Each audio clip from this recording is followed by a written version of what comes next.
Hello, everyone. Welcome to the Education Committee meeting of Wednesday, January 4th, 2023. It is 6:01, and I will be calling the meeting to order. The chair will call the meeting to order. With great respect and humility, we acknowledge and honor the lands of the Nanaimo people. The Nanaimo people maintain their profound, unique, and spiritual connection to the land through ageless traditions, teachings, stewardship, and expressions of reciprocity. I'm Chantal Morvay. Usually it's supposed to be Naomi Bailey, who would chair this meeting, but as vice chair, I've taken it on as Naomi's voice is going a bit. And so I will be chairing today, so bear with me. This is my first chairing of a board meeting here. I've chaired others, but they were a little bit more relaxed and not as on, particular to the Roberts rules, so just bear with me. But I'd love to tell everybody Happy New Year, everyone. Happy 2023. May it be easier and a little less complicated than it's been for the past couple of years. So I wish everyone a great 2023 going forward. And I will move to the second item on our agenda, which is the additions. So basically it's any additions, deletions, or change in order to the agenda. And I will call the question to if there's any additions, deletions, or change in order to the agenda. And if anyone would like to discuss or make any changes, deletions to the agenda, I'll wait for a moment or two in case anybody has anything.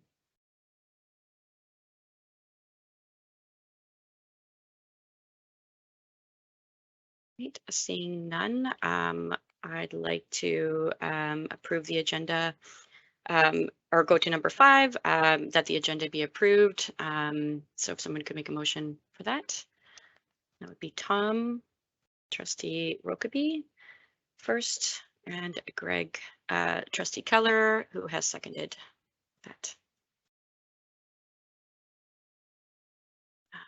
Reminder, if you are opposed, to state it in the chat as well. So if anyone is opposed, I see none opposed. The agenda as it is written stands, and we will continue on to number 6, which is the approval of the minutes from the meeting held on December 7th, 2022. Call the question to be approved. Is there any changes or anything to the minutes last year? No, seeing none. Could I get a motion to approve? Oh, I'll read it. Okay, Leanne, Trustee Lee, and Trustee Rokeby. Motion to approve.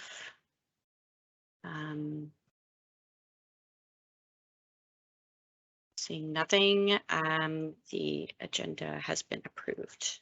Or sorry, not the agenda, the meeting minutes from December 7th, 2022 are approved. Now we're going to move on to 7, item number 7 on our agenda. There are no presentations. Senior staff reports, going on to number 8, senior staff reports. It would be Laura Tate, Deputy Superintendent for Deputy Superintendent. Sorry, what did I say? Yep, Laura Tate, Deputy Superintendent. Okay, great. That's what you said, yeah. Laura Tate, Deputy Superintendent for instruction. It's funny, it was written in introductions. Thank you. Great, if you want to take it away, Laura, thank you. Okay, thank you so much. Good evening, everyone. I'm simply inviting Assistant Superintendent Don Balcom to turn his camera on and join us, and I'll turn the bulk of the presentation over to Don for to introduce a topic and to introduce the schools that have joined us this evening. Thanks, Don. Awesome. Thank you very much, Deputy Superintendent Tate. And through the chair, it's my pleasure to share with you a bit of an introduction before we have a couple of presentations from an elementary school team from Frank J. Ney Elementary and a secondary presentation from Wellington Secondary. So the topic for today is related to the board goal of to be a leader in environmental stewardship and sustainability. And when the board first passed this goal, the system, school teachers and students and families were quite excited about this goal.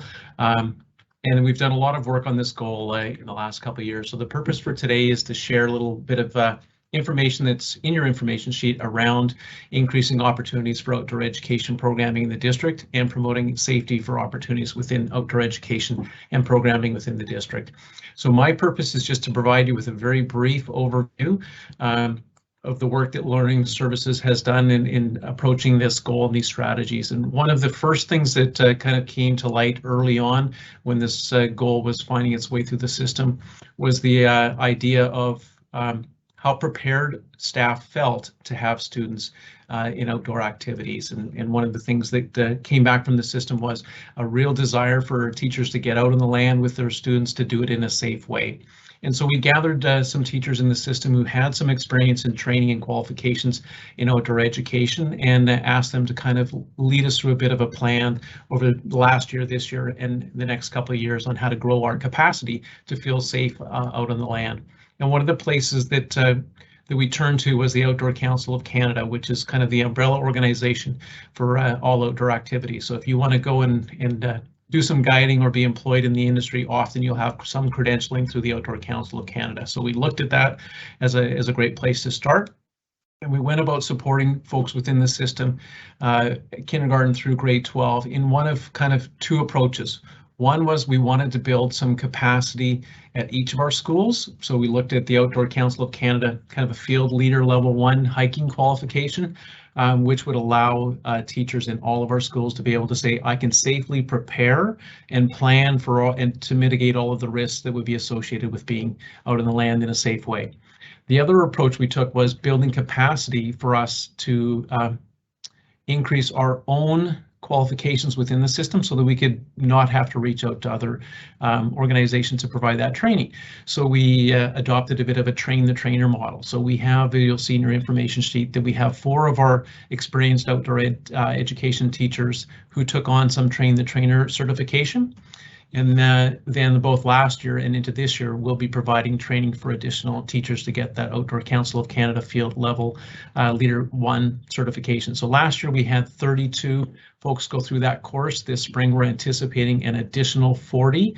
And we're hoping that we'll have a minimum of 1 teacher, but most schools will have 2 or 3 folks that have done that qualifications, and they'll be kind of the go-to folks for their school to be able to say, hey, if you want to get out on the land safely, come and see me and we'll help you organize the planning and co-create that along the way.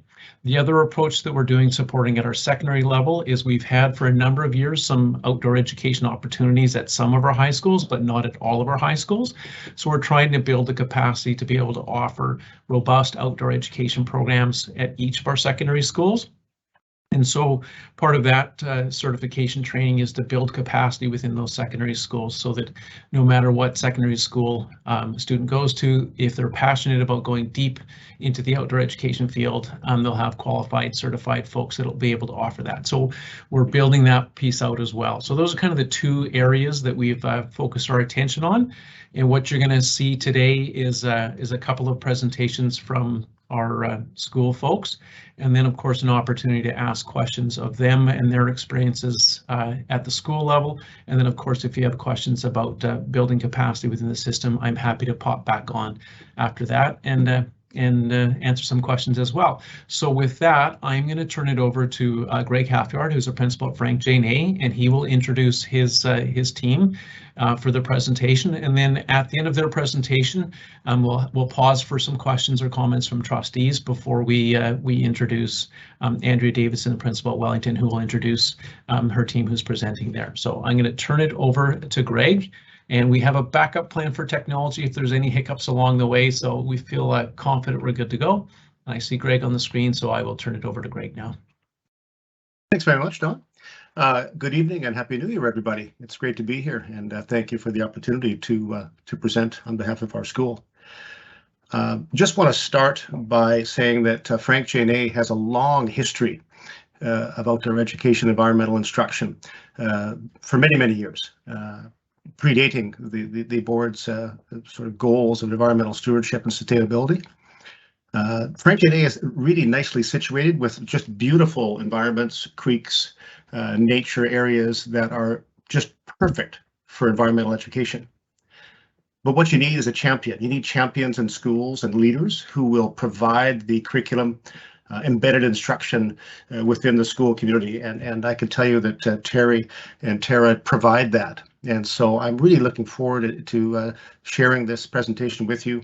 I'd also like to especially thank both Terry Zolov and Tara Huiberg for spending time over the holidays. They did a lot of work and they prepared over the winter break to present this outstanding presentation. So with that, I would like to introduce Terry Zolov and Tara Huiberg on behalf of Frank J. Elementary and Outdoor Education. Welcome.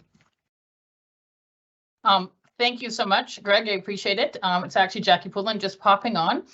Terry and Tara and I had a chance to kind of run through. We talked about technology, and I'm going to start off their very first slide for them because it's a video, and then I'm going to hand it over to them. So to help set the stage for their presentation, they would like to share a short video from Nature Valley that encapsulates some of why they participate in weekly outdoor education. So I'm going to share that, and then I'm going to leave. When I stop it, I'm going to turn the screen over to them.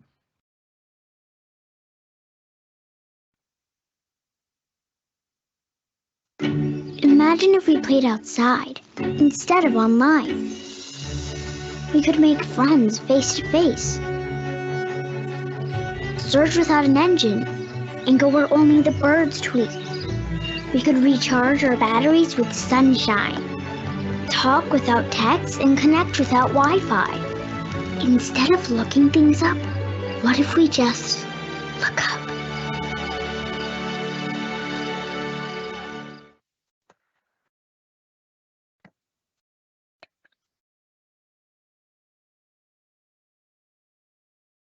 All right, here we go. Thanks, Jackie. All right, well, welcome and thank you for spending some time with us. I'd like to introduce our team here at Frank J. Ney. Starting on the left, we have Julie Drummond-Lim. She teaches grade 3. Then we have Tara Huiberg. She teaches grade 2. We have Tina Moore, our AB Ed instructor. We have Megan Stokes, grade kindergarten. Kathy Wicks, kindergarten, and myself, grade 1-2. Being outside ignites a unique excitement and curiosity in our young learners that it cannot be replicated in the classroom. And this little quote from Nature Valley also encapsulates what we believe. We believe that there is amazing joy in nature, and it's the reason we have always been drawn to it, because nothing else has the ability to calm, energize, and uplift us like nature does. Stop for a minute and savor it. Rediscover the joy of nature. We're proud of the fact that outdoor education has been taught at Frank J. Ney in some of our primary classes for over 10 years. Like Greg had said, we predated the board's goal here, so we're really proud of that fact. And sorry, we're just having, here we go. So why outdoor education? For us at Frank J. Ney, like Greg suggested, we have 5 unique and interesting sites. 2 are in the forest and 2 different topographical beaches, and then our school garden. At each of these sites, we explore, discover, and learn, as well as continuing to develop a greater understanding of our Indigenous cultures, a respect for nature, and how to become stewards of our land. In addition, it's teaching our students about self-regulation, the joys of nature, building their self-confidence, taking risks, and being a successful leader outside of a traditional classroom. We also realize that our weekly outdoor education program helps the district in achieving their strategic and operational plan, specifically goal number 3, to be a leader in environmental stewardship and sustainability. Our outdoor education is guided by the first principles of learning and the 7 principles of learning. So one of the things that we do all the time with our kiddos is we are always working on helping kids become stewards of the land, and specifically looking at being stewards in our place where we live for those primary kids we work with. Recently, we've partnered with the Nanaimo Area Land Trust group to participate in the School Water Stewards Program with the idea of supporting, promoting, and protecting land and water in our area. So in December, we explored watersheds, both outside and inside, and the idea that watersheds are all around us and how everything we do can affect our watersheds. In the classroom, we built models of watersheds and designed an experiment to look at how Considerations need to be made when creating a community because of the effects of soil erosion that happen when we cut down trees and the added pollution that inevitably results when communities are developed. So we put our stewardship into action. We went out and we looked at our little creek here, which runs by the school. It's called Wally Creek. And the kids immediately noticed that it wasn't flowing very well. It was quite littered with different debris, big logs, right now lots of leaves and other stuff. So we talked about this. And as a group, we decided, how can we help this river? Well, we decided we would take that debris out of the creek and see if that would have a result. So we put our plan into action. And students worked really hard to remove logs and other invasive items in the creek. And it was hard work, but they immediately saw some positive consequences associated with our actions. And we're going to continue to monitor the creek and monitor if the amphibian population comes back or increases in this area. There's so much rich learning that happens outside of the walls of the classroom. So one of the big things that outdoor education, particularly in primary, promotes is around self-regulation skills. That idea that where if the kids get opportunities to build, plan, and work together, they have chances to problem solve and work on those core competency skills. So here you see some kids building a fort, working together to create sculptures and shelters. Here we see some kids learning in a quiet space. They do this through reflection in their own spots, often referred to as sit spots. Sometimes they may be given a task like to draw or think about something specific around them. And other times they may just be asked to be mindful of how they are feeling as they sit in their quiet space. Here we have some kiddos exploring their bodies as they move through space. You can see some kids walking along the logs, practicing balancing. You might see other kids using these same logs to build a teeter-totter and playing with balancing on both sides, and in turn exploring the idea of simple machines.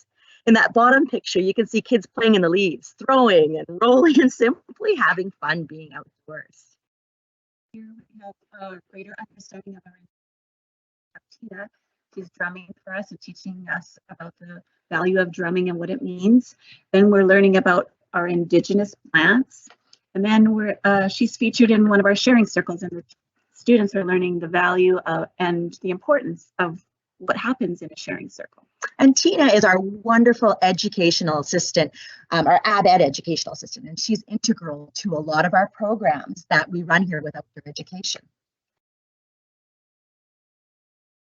Here we are showing some respect for nature, just clearing things, moving fallen logs from our circle area. We're feeding the birds in the middle one, and we're hugging our trees. Such a valuable learning tool. You'll hear more about that in a later slide. So nature is our teacher. Everything we do in nature helps teach us something important, be it the changing of seasons or the flowers or honeybees. In these pictures, you can see kids taking a closer look. In the first one, at skunk cabbage. Using their 5 senses, they've been tasked to share their observations about the plant. You can see some unstructured discoveries that often happen, like finding a teeny tiny mushroom growing on the end of a pine cone, or discovering what plants are native versus invasive to this particular place that we live. In the final picture, you see that there are some kids that are sorting leaves by their attributes. And here, nature ignites the curiosity. They're doing exactly what they're supposed to be doing, being curious. They're looking under things. What's under this? What's under that? What lives in this tree? What's up there? And here's some examples of respect for nature. We're learning about the important roles that trees play in nature. We're picking up garbage from our school. We're giving our tree a hug and listening to its secrets. And then we're learning about gardening. So here we have some kiddos again looking deeper into nature, using tools like magnifying glasses or different sorting plates. You can see some kids taking a closer look at some leaves and some bark, noticing colors, textures, smells, patterns, and whatever else kind of catches their attention. And the bottom picture is learning about decomposers, which are always really fun when you get the little creepy crawlers out for kiddos.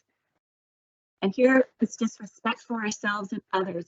How can we be respectful to the tree and nature? And what are we learning from this nurse log? How can we be respectful and help nature? And in Halkominam, the word Tadalat means learning. So there's so much learning from the land as well as on the land. And here's some examples of on the land where Often we have teacher-directed activities as well as student-directed activities, like we saw kids exploring and playing in those outdoor settings. In these pictures, in the first one, you see kids communicating messages. It says, "I am thankful for my family." And we might take a picture of something like this and bring it inside as a start to a writing prompt. In the next one, you can see an example of kids using found objects to represent mathematical thinking in images. In this case, visual representation of doubles facts. With numeracy, it's pretty fun in the forest or on the beach. They can explore so many different skills and employ these things like counting, sorting, comparing, measuring, analyzing, and playing games with natural materials. They can create habitats for different creatures after learning about what is necessary in order for survival. And in that final picture, you can see some examples of some early literacy skills being played with out in the forest, whether it be writing the alphabet or spelling simple words like mom. We're outside. This is just a few of the things that we're learning, and so much more. And we're going to leave you with a couple of quotes. First one says, "Adopt the pace of nature. Her secret is patience." And nature does not hurry, yet everything is accomplished. Like Nike suggests, we at Frank J&A just do it. Yes, outdoor education at times will be messy and cumbersome, but the benefits are so worth it. And from all of us, we lift our hands to you and say, Haichka.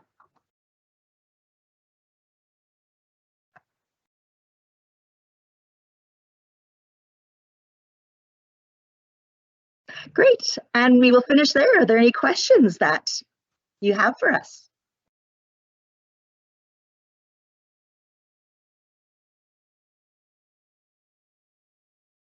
Naomi's hand up here. You can speak. Yeah, you have to unmute yourself. Question.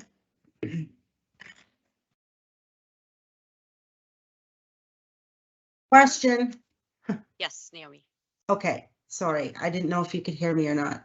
Yes. It wasn't really a question, more just a comment. I was thinking about our environmental sustainability goal, and it was mentioned in sort of a bit of paperwork that I was given. And it is really truly embedded in both Truth and Reconciliation and outdoor education. But you also addressed it, because I was thinking about it as well, as how it meets the core competencies as well. I was thinking, thinking, but also personal and social as well, because mental wellness is a big issue we have, and I think a great place to find calmness is being outside. I just wanted to say I really loved, as a former teacher myself, I really loved how you have both structured and unstructured play. I think that's just really beautiful. It gives them a chance to be creative and explore. And I love how you're taking the learning back into the classroom and doing like a writing thing on it or something like that. It's really quite beautiful what you're doing. And I really hope that we can see more of this, like in a regular timetable, elementary school timetable for students, like in all classes, that they get that time. I know I had read something somewhere in Finland. Kids spend 75% of their learning outside until they're 7 years of age. So when they start kindergarten, 75% of their time is outside. So yeah, thank you very much for your hard work and efforts. Appreciate it. Great, thank you. And the core competencies is so neat, because we talk about it while we're out there. We talk about thinking competencies, like what kind of creative thinking we were doing today, because we were out there today, as well as critical thinking. We talk about our heart and that personal and social responsibility. And we talk about, what's the third one? So we have our thinking ones, our heart ones, and a communication. That idea of how we're communicating with others to problem solve and things like that. So really, really rich opportunities in the outdoor setting to do those sort of things. So thank you.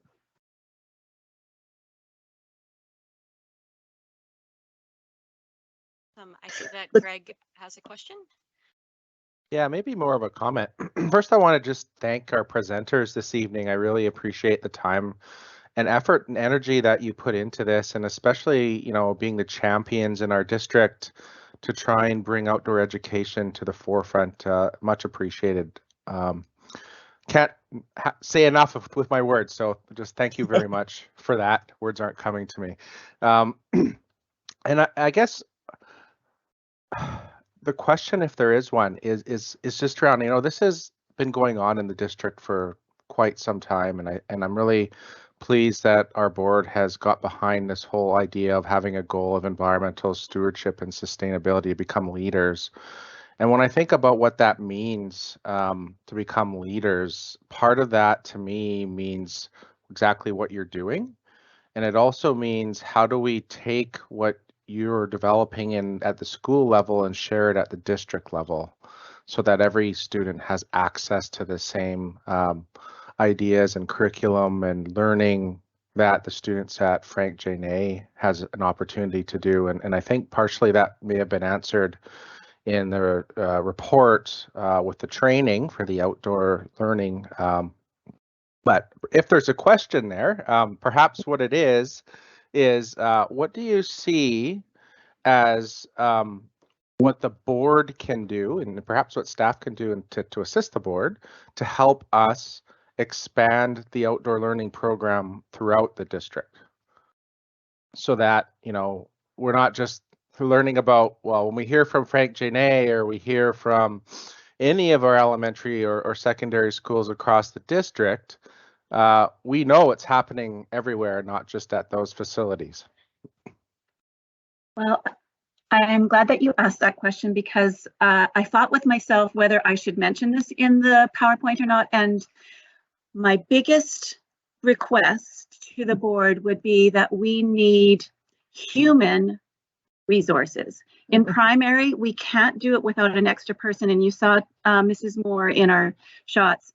So when we take 20 plus students, especially from kindergarten to grade 3, and they're just learning how to be in school, there's no way we can do it unless we have other adult bodies out there with us to be safe, to make sure that the learning happens, to make sure that the learning is captured, to make sure that all the rules and regulations are being followed. So that would be my biggest plead and ask, is that we have the human resources. When you have an extra body out there, it's amazing how much more comfortable you are to take the risk and take them outside. Spread it to other schools. I think one thing that's really valuable is having those teachers that are at the board office willing to come out and participate and model lessons. And I know, what's her name? Does it? She's willing to come help you to, no, it's not Amy. Amy works with the kindergarten kiddos, but there's someone who's willing to come work and look at your setting and come up with ideas of what you can do. I know she's developed at Tanis. I know she's developed a lot of different scavenger hunts for different schools in different regions. So having those resources available to schools is so valuable for someone who wants to start to dabble in it. Having someone come out and say, hey, you could try this, or have you thought of this? Another thing that we've done in the district with the math resources, because that's one of my areas of passion, is we've put some books in each of the schools around getting dirty outside. But think dirty teaching is one of them, but there's one all focused on mathematics, which has so many ideas for teachers to dive into. So that's a really great way to do it. It's just providing those resources, whether they be human resources, book resources, opportunities to see lessons modeled by different champions within the district. Thank you for asking the question. No, thank you. As a trustee, it's, when I look at these kinds of challenges, it's always interesting to hear, well, how do we do more of this good thing? And I think you did a great job of helping us understand that. So thank you.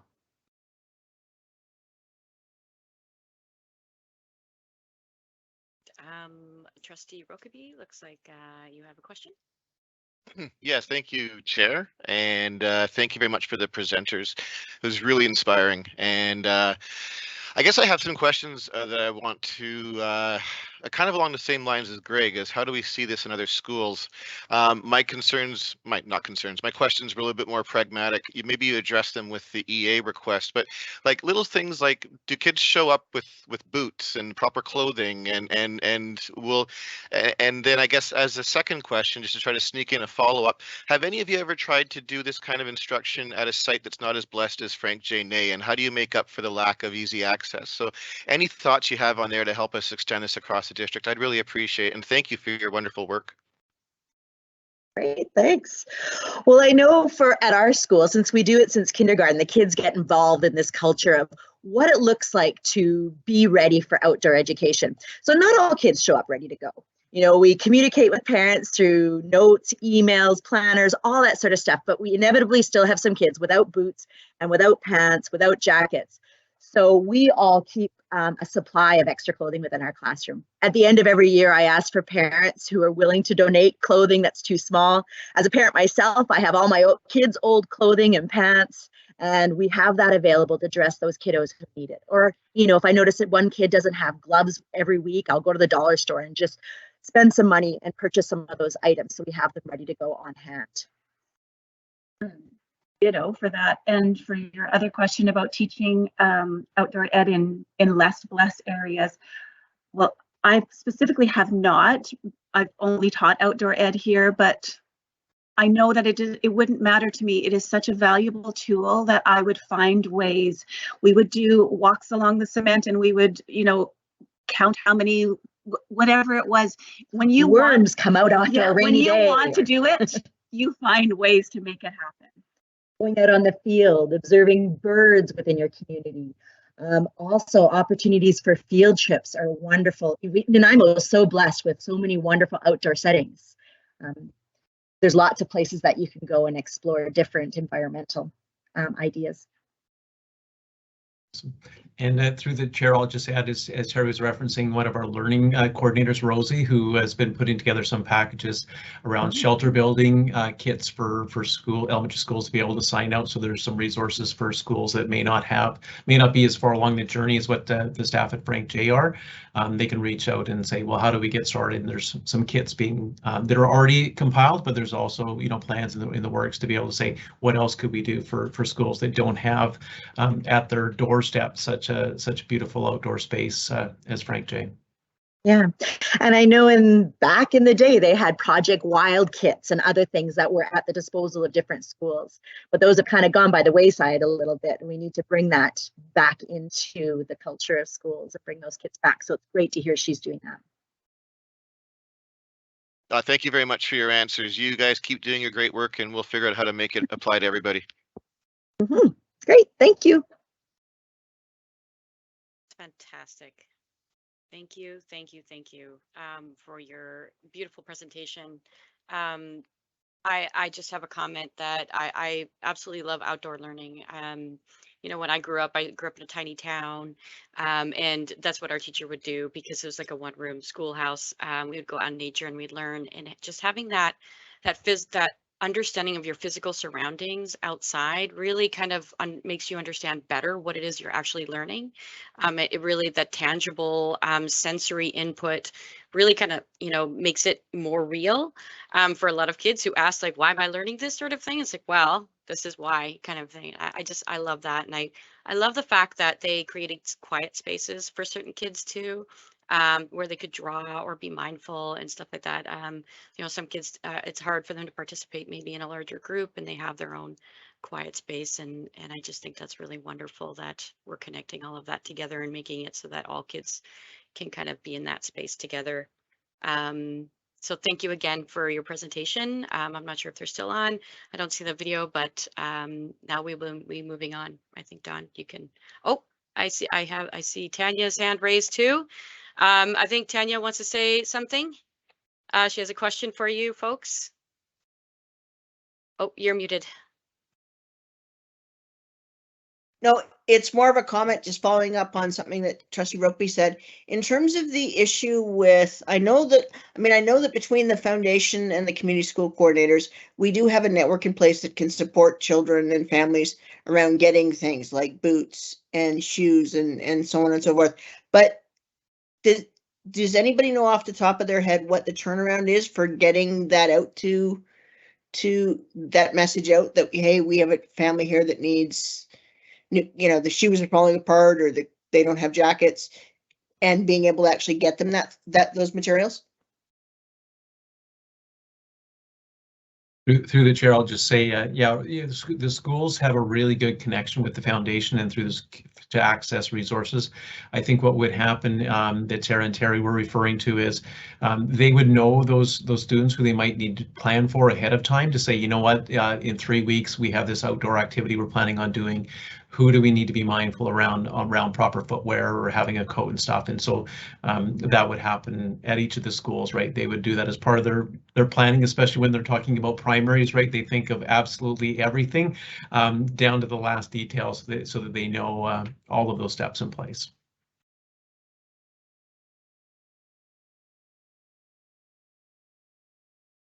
Thank you. Thank you so much. Oh, Scott, yes.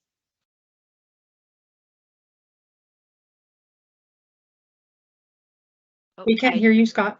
Yep. It doesn't say you're muted. We just can't hear you.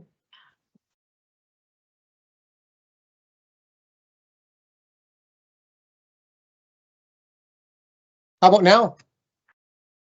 Oh, okay.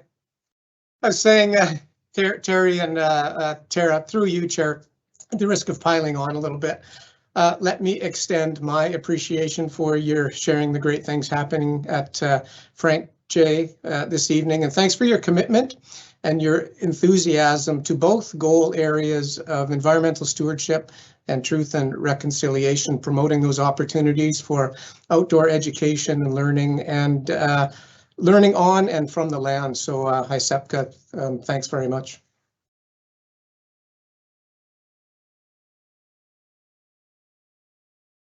Thank you.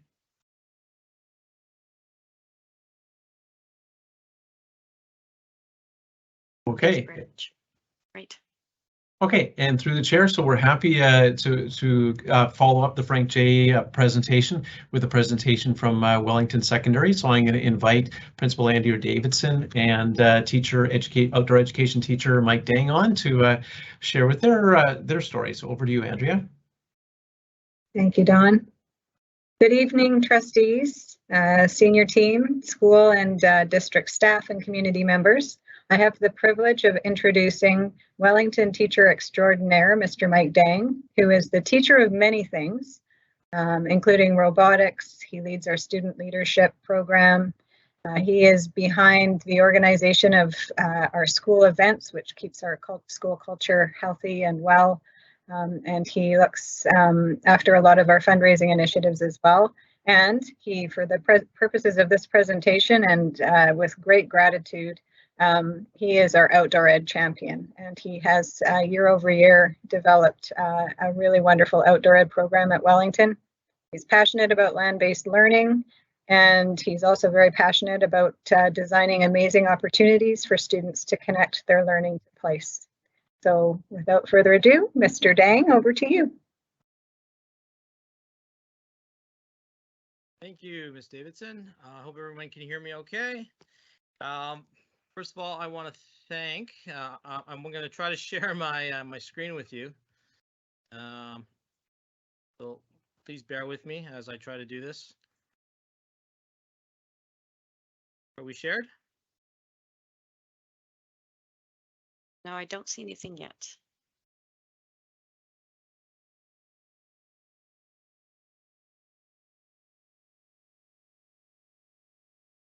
There you go. Okay, there we go. All right, Andrea, if you can just be my eyes and ears as I kind of go through this. If things are going wonky or you cannot hear me, will you let me know? I got you. All right, thanks. All right, guys.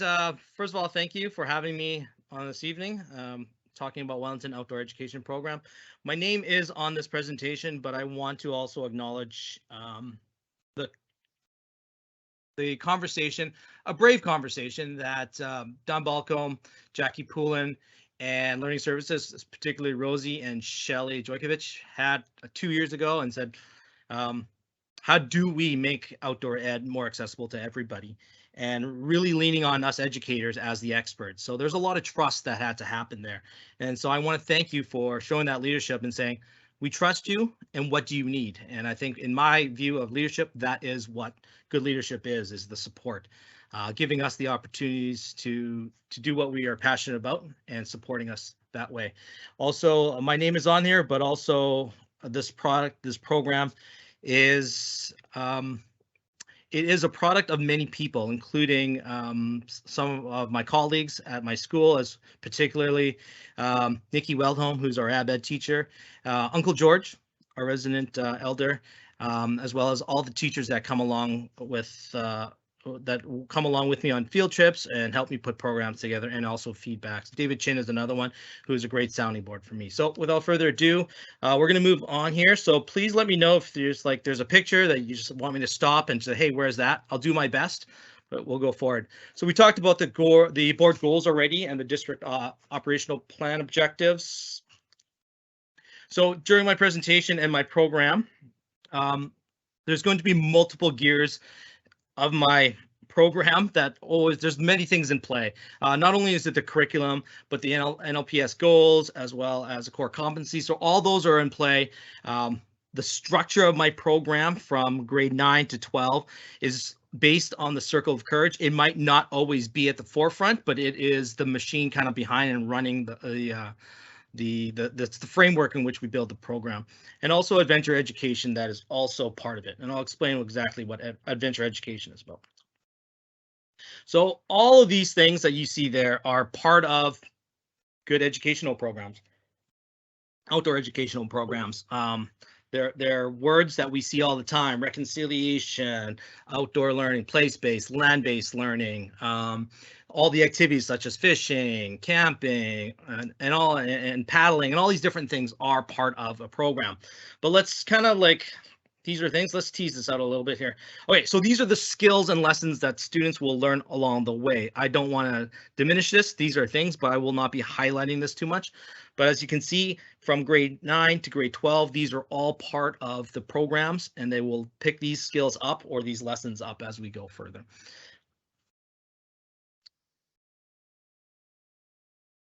So skills and lessons along the way, you've seen the words. Let's see some of the pictures. So climbing, fishing, archery, educational pieces such as invasive species identification and animal and wildlife identification. These are only one of the very few things and lessons that they'll learn.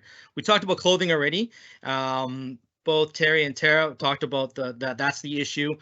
We talk about clothing systems in grade 9 and moving forward. Okay, so your adventure starts here. This picture is on Sombrio Beach on the Juan de Fuca on one of my senior trips. So what makes an experience an adventure? This one drives mostly at the senior level, it drives my course. So I want everyone to maybe think real quickly, what makes an adventure? Is it where you're at? Is it the people you're with? Is it the complexity of it? Is it if it's complicated, is it duration? All these different factors, okay? And as we kind of figure out and dismantle adventure a little bit, as you think about this, I'll just explain a couple of pictures. Yeah, there's some rappelling. That's down in Lake Cowichan, cross-country skiing in Mount Washington, and that little hidden waterfall is on Sombrio Beach, and of course, top of Mount Benson. So my definition of adventure and what I've defined it as through the literature and academic literature is through two parts of an adventure: uncertainty and risk, both physical and emotional. The second part is connection to people, place, history, community, and culture. These two aspects of risk and connection make what an adventure is. It doesn't necessarily have to be at a particular place. It can be quite an adventure just going to Vancouver, right? So it doesn't really matter where it is, but an adventure is ingrained in this risk, both physical, emotional, and of course connection. But we talk about risk for a second. So as Don Bolcom mentioned, that the risk management piece, we talked about the Outdoor Council of Canada, and why the Outdoor Council of Canada is important is because they, the curriculum that they put together allowed the participants and the leaders to think about how to manage the risk and how to mitigate risk. There was always going to be risk. The minute you leave a classroom, there's going to be a risk, but how will you mitigate and handle risk, and how do you plan for risk? And so that's a big jump that the school district has done. Risk management, for my purposes, we involve search and rescue. This is a presentation. Down at Wellington, they come in and do a really good job. We talk about CPR. We talk about first aid. We certify them in CPR and certify them in first aid. But risk itself, we talk about planning. It's not about getting in trouble. It's about how do we completely avoid, or at least manage, or how do we prepare for what is out there. So risk management on the land is talked about a lot, but what about risk management in the water? So in order to do that, myself and another teacher have been able to get our instructor, flat water instructor. So this allows us to take students out on the water, on lakes, and through the BC Recreational Canoeing Association and the Paddle Canada certs that we have, we feel confident, and we have the numbers, the ratios, and the knowledge to how do we proceed and how do we progress and scaffold the lesson to teach students how to be safely approach any water sports such as paddleboarding as well as canoeing and kayaking. So risk management in water. So as you can see, some of these places, Long Lake, we have Long Lake, we have Westwood Lake, the bottom left corner, the kayaker, that's Lake Cowichan. So let's talk about connection now to people, place, history, community, and culture. I love this picture because it sums up all of those aspects of place, people, history, community, and culture. So let's start with this, the connection with people. These are the faces. These are the people that, this is why we do it. This is why they do it. They want to be with each other on the land together, all right? Place. Place is very important for me. We talk about place-based learning all the time. And this quote resonates with me. I share this with my students, especially the seniors. When I say senior, the 11s and 12s. To truly love a place, you must know a place. You then learn how to protect the place you love. So my philosophy here is that students and anybody else will not want to protect, be sustainable, want to show stewardship unless they are actually experiencing it. I always tell this to my students that, hey, if someone approaches and say, hey, save this rainforest in South America, give us $100. People are like, maybe, but are like, hey, what if we're protecting Neck Point Park? Well, we know that place. We spend time there. We have great experiences there, right? And so for us on Vancouver Island, I want them to experience different regions of Vancouver Island. And so one day that we'll learn to protect it. And it doesn't have to necessarily be very far. It can be local, in which we do. So place does matter. From the top left, Cowichan, top right is Comox Lake, bottom left is Sombrio, and then bottom right is Mount Washington Ski Area or Strathcona Park Lodge. So the senior levels, we do this is the junior, so this is grade 9 and 10. We do Mount Washington cross country skiing. We do Extension Ridge, the Abyss, and it also has I really love Extension Ridge because not only is it familiar, it's a mountain biking place, it's got history and logging, it's got geological history as well. It's got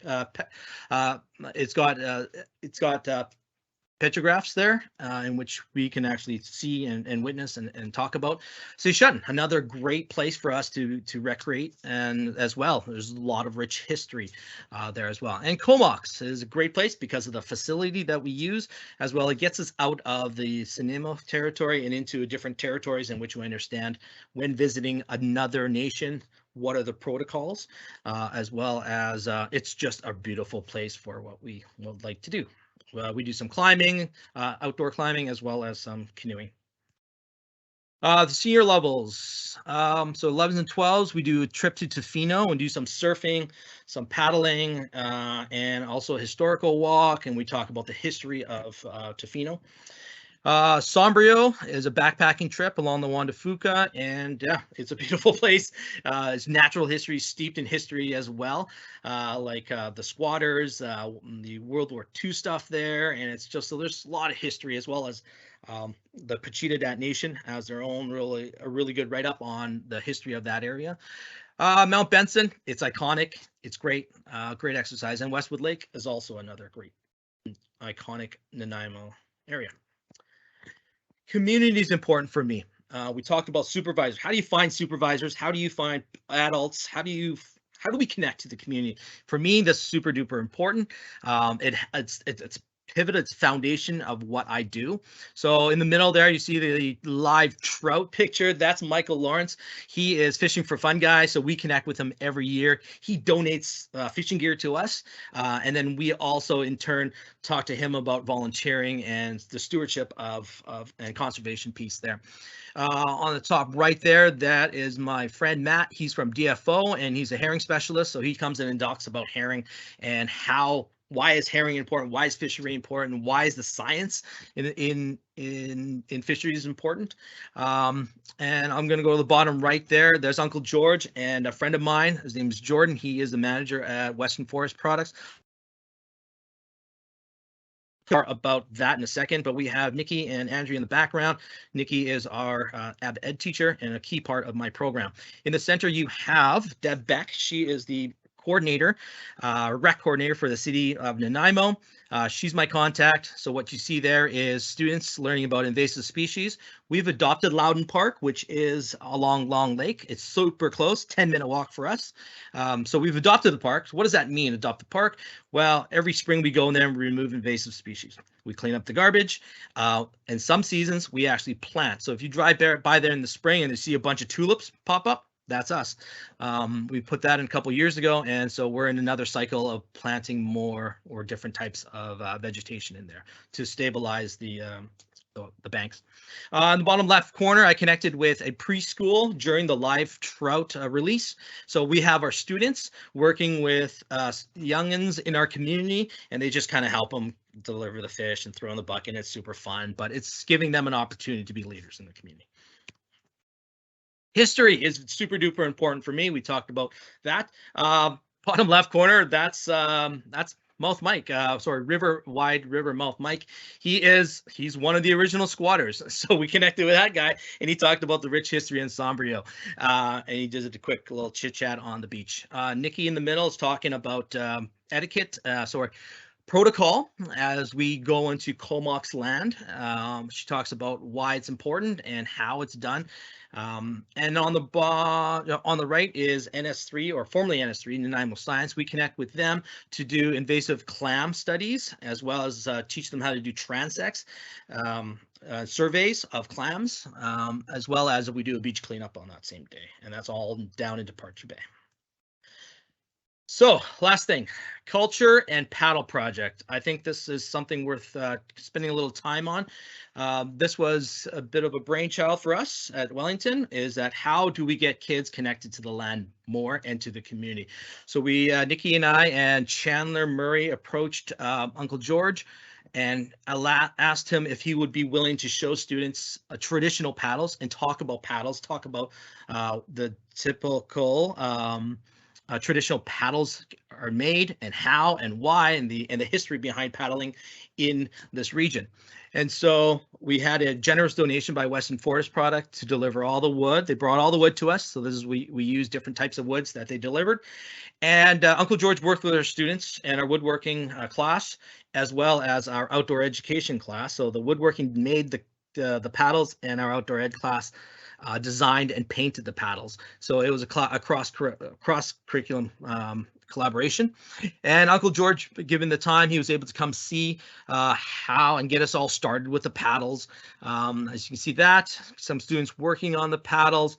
And the best part, and I thought this was really darn cool, is at the end of their paddle project, when they were finished, we went down to Departure Bay, and with Andrea's support, we were able to get Gary Mason, who is the elder in residence at VIU, to bring his war canoe down to Departure Bay, and our students were just so enamored by this this beautiful canoe, and we were able to paddle around Departure Bay. And upon arrival, Uncle George was able to, George Seymour was able to show the kids what a welcoming ceremony would look like, as well as talk about why it's important. These ceremonies are important, and a little bit about the canoe and tribal journeys that they participate in. And of course, there's a blanket ceremony, and thanking them for their knowledge and their generosity and for their time working with our youth. And there's Chandler working with some of the youth there because they're looking at their paddles, and then we went back out in the water and we did another rotation. And yeah, spending time with our elders was super duper important. For me, for them, understand the culture and why it's significant and important for them. Okay, in partnership with Learning Services, working with Rosie, Shelly, Dawn, and Jackie, like this is all these different trips.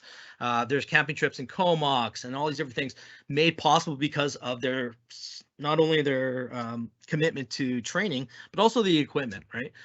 They were able to find us some tents, tarps. So in the bottom right, there's a shelter that we're building in a little forested area beside Wellington, as well as our trip to Comox. It rained for 3 days, but those kids were resilient. Why? Because they were nice and toasty, warm and dry in their tents that were provided for us, as well as international students that come to Canada. They don't have the gear or the equipment, and so we're able to provide that gear for them so that they can have a safe experience. So next steps for this spring. My goal for the program is to increase the outdoor education programming to be more accessible and diverse for all people, genders, abilities, and ages. And so what does that even mean? What does that even look like? So I understand and I get it that I'm at Wellington, so I can be able to provide opportunities for students, but not every school has those opportunities or has a champion at each school. So for there's a little bit brainchild here is that why don't we just bring all these other schools to us? And so Paddle Week is kind of came out of that. My goal is in the spring to create 1 week in which schools can book 2-hour sessions and come and paddle. And myself, as well as my partners with the Nanaimo Canoe and Kayak Club, will lead a little session on paddling. And then on land, we'll be able to do some games or some kind of craft or some shelter building and stuff like that. Really driven by myself.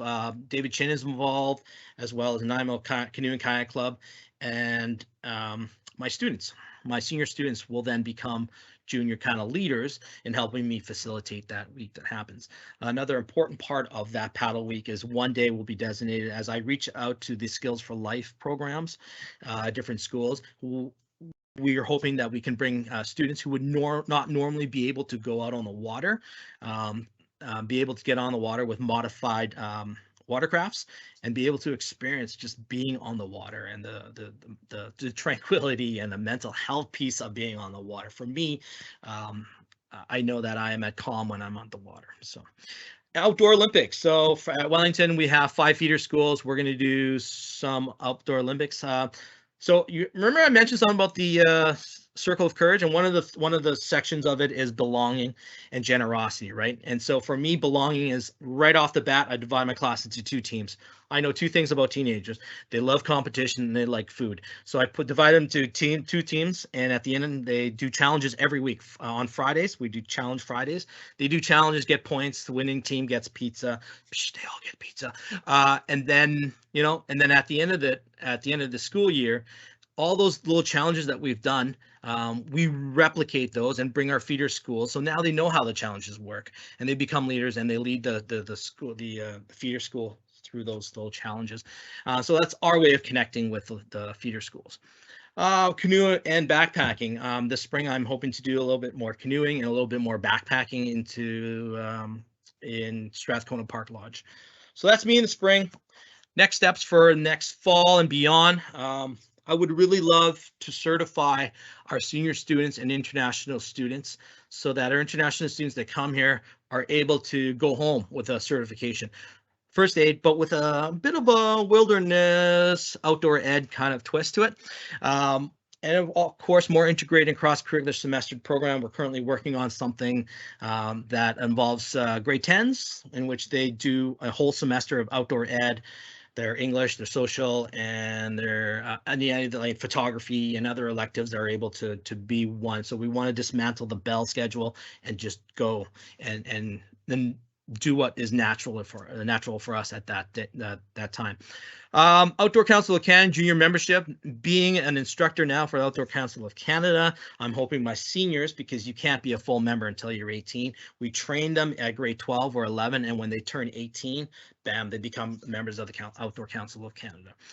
Paddle Project 2.0, not only do we still have a lot of wood left from Western Forest products, but I thought about, what if we restored a canoe? I know making a canoe is really expensive, but what about restoring a canoe? And restoring a canoe, there's a lot of lessons there in which we can draw upon.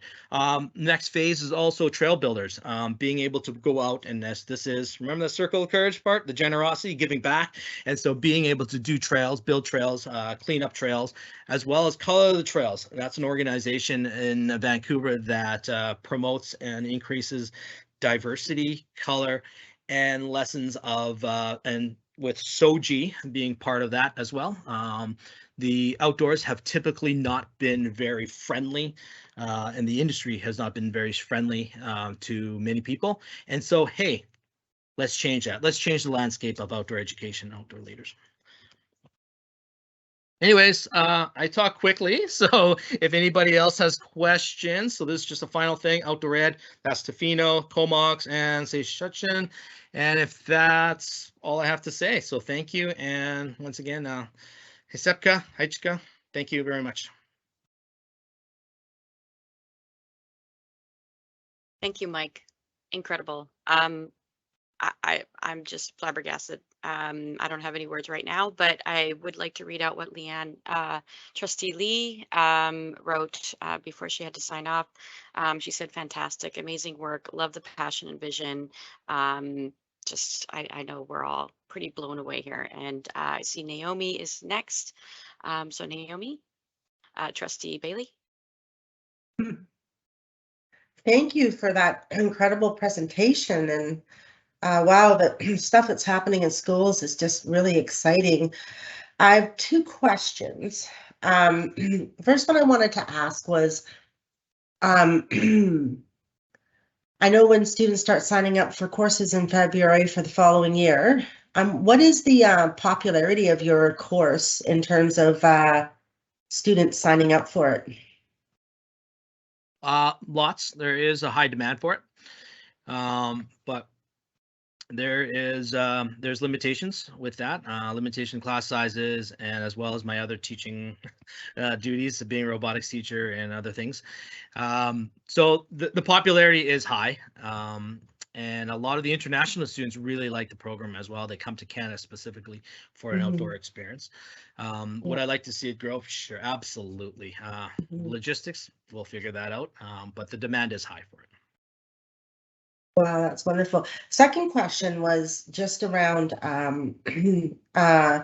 liability, because you mentioned you know that there's risks, it's adventure, and with adventure comes risks.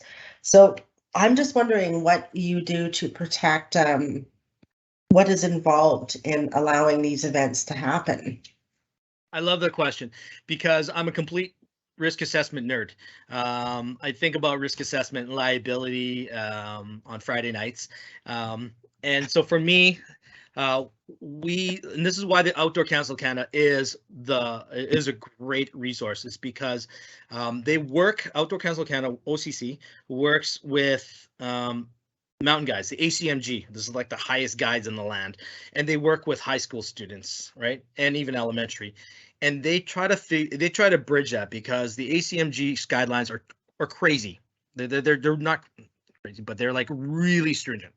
Okay. And then perhaps the schools are very lax. So they work with both organizations to find a happy medium.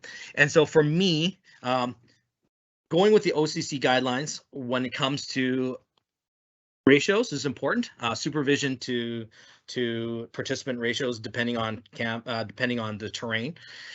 So the training is a big part of it. to help mitigate that risk and that liability. Paperwork, there's the different ways. I'm not going to bore you too much, but I mean, the paperwork when it comes to when you're signing off and you're using a third-party contractor, the logistics of that and the signing off on the responsibility to the to their third-party contractor is important. Personally, what I can do myself is to prepare my students. I say in my class, 2/3 of the work is done before we even get on the bus, right? And the third is when we're there. So preparing the students so that so we don't get into trouble is my philosophy. Preparing and safety stuff. So we talked about clothing earlier. I have something called a Shea bag, and the Shea is the name of a former student of mine who, we always have a bag that has all the stuff in it, and kids that don't have the stuff, I have it in the Shea bag. My bag is ginormous, and everyone's like, it's only a day hike, and my bag, I can fit like a whole camp in there. Why is that? Because I have all the stuff that we talk about: communication, extra clothing, extra food, and all these different things. I've been carrying around this bloody thing for 20 years, and I'm thankful that I have it because I have used it. So the protection and liability falls on me, and so it's my own. The onus is on me to have those safety mitigations in place. Thank you very much. I love that you use the circle of courage. So thank you. Yeah. Fantastic. Any follow-up question, Naomi? Trustee Bailey? Oh, okay. Tom, you are next. Hi, Mike. Hi. Thanks a lot for that wonderful presentation. And it's clear you bring a lot of passion, and I think the word champion is exactly as apt. So I've been familiar. I've met your work, and I know David out at Dover Bay is doing similar work. And Mr. I hope I get the name right, Circumvich, I think the name is at NDSS. Yeah, these are all very hardworking people, and I really want to take my hat off to you for developing this outdoor education work. I'm going to come at it with not a question for you. It might be a question for staff. It might be a question for your principal. I don't know who the question's for, but when I was on PAC at NDSS, we were always seeing a lot of requests for funding for this program.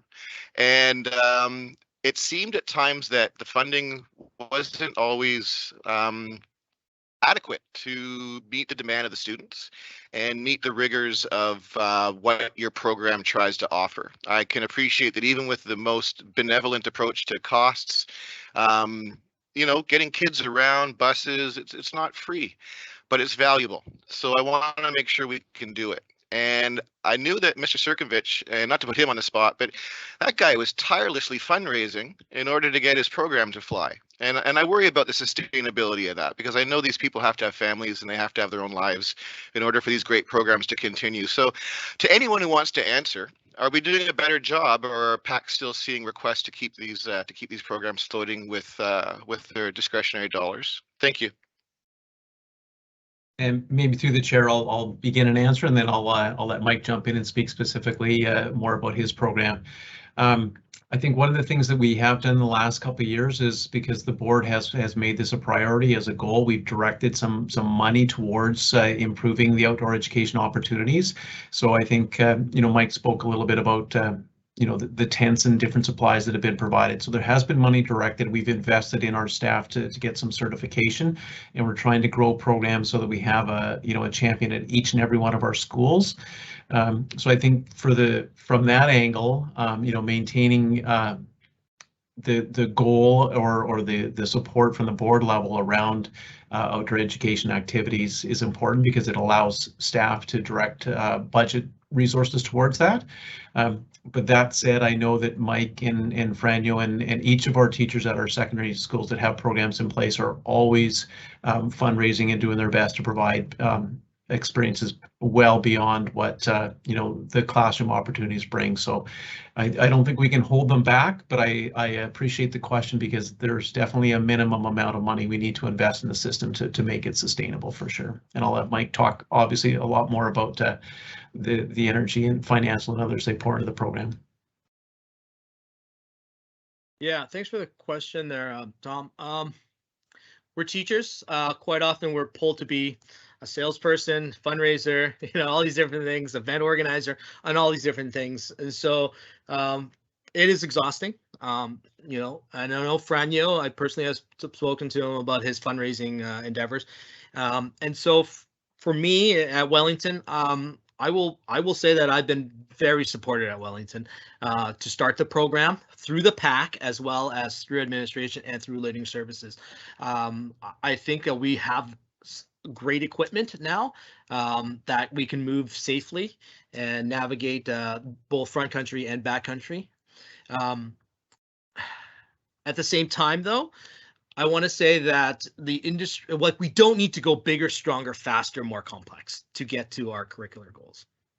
And speaking to the elementary programs, you don't need to go bigger, stronger, faster, right? There are ways in which, like the presentation before me, they are utilizing the area around them. But if you don't have a forest, there are ways in which that we can reach our curricular goals by using what's around us. But having said that, it is nice to be able to get onto a bus and go to certain places and understand place. So pressure is there. However, the learning services has stepped up with supplies as well as money for us to delegate for busing, as well as professional development and collaboration with other teachers. Through this year, the mentorship program through the NDTA, I was able to work with both Dover as well as Cedar and Barsby teachers to help start their program in the second semester. So it was great collaboration and good use of resources.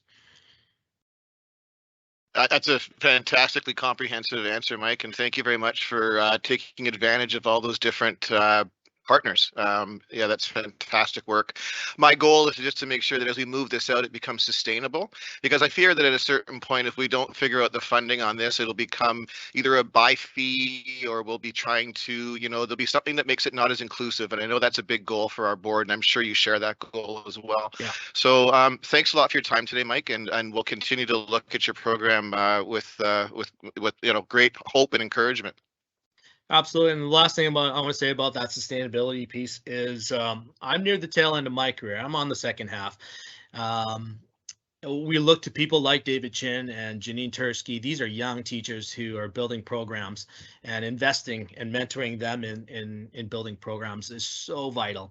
And then retaining them and keeping them into those programs and bringing other people into the program, not necessarily even teachers, but where's the EAs on these, right? And so bringing the EAs as well as other staff members on board. And that's, I think, is a crucial part, and build that community so it doesn't fall. I mean, programs sometimes live and die on with just a person if they retire, right? So we want to avoid that. And so how do we strategically plan for that? My last word, Mike, as someone who lived and died on a program for 20 years, I don't regret a minute of it, but take care of yourself and your family. We want you for the long haul. Absolutely. Thank you. Thank you. Mark, Trustee Robinson, he wrote a remarkable presentation showing such an amazing outdoor ed program at Wellington. Thank you, Mike. And now we have a question from Leanna, Trustee Pellegrin. Sorry, I'm using everyone's first name here, but Trustee Pellegrin would like to ask a question.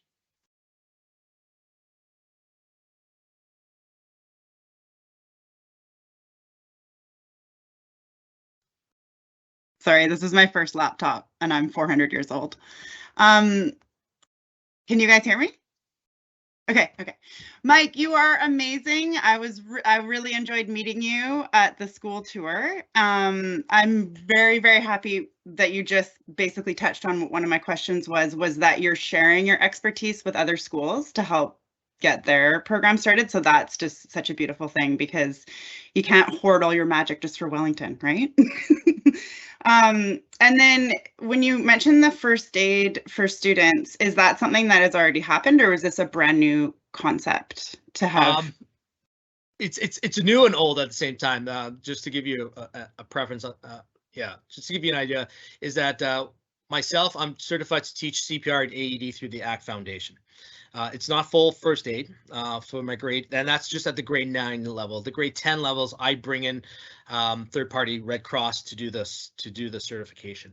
What I would like to see is that we do it in-house, and that every international student that comes through our doors is certified with Red Cross, because it's very internationally recognized, that they go home with a certification of first aid, and understanding that speaking with them, and this is driven from conversations with them, is that they will travel more, and being able to take care of themselves and each other as they venture off beyond Canada. They may travel beyond after high school, or they won't be their first exchange. That they thought that would be a very valuable lesson. That's amazing. I love that. And then also the last question was, well, I guess so supervision, it must be a lot easier for high school students. You would need less adults, I imagine, depending on the activity per student amount. Is it ever parent volunteers? Yes and no. Okay. Certain activities, I welcome parent volunteers. I welcome the community inside. But sometimes there are activities such as paddling, canoe, or paddleboarding, is that there's I just managing groups, supervision, student to instructor ratios. It's important, and then the focus was then just on the kids. So sometimes it makes sense for community volunteers to come in, and sometimes it doesn't make sense. It just complicates things, and so I have to be very cautious, as well as sometimes there are conversations on trips that are very sensitive, right? We talk about gender and SOGI curriculum, and having parent volunteers, it's great. However, there's got to be some level of trust as well, right? I build a rapport with students, and so I have to respect that as well.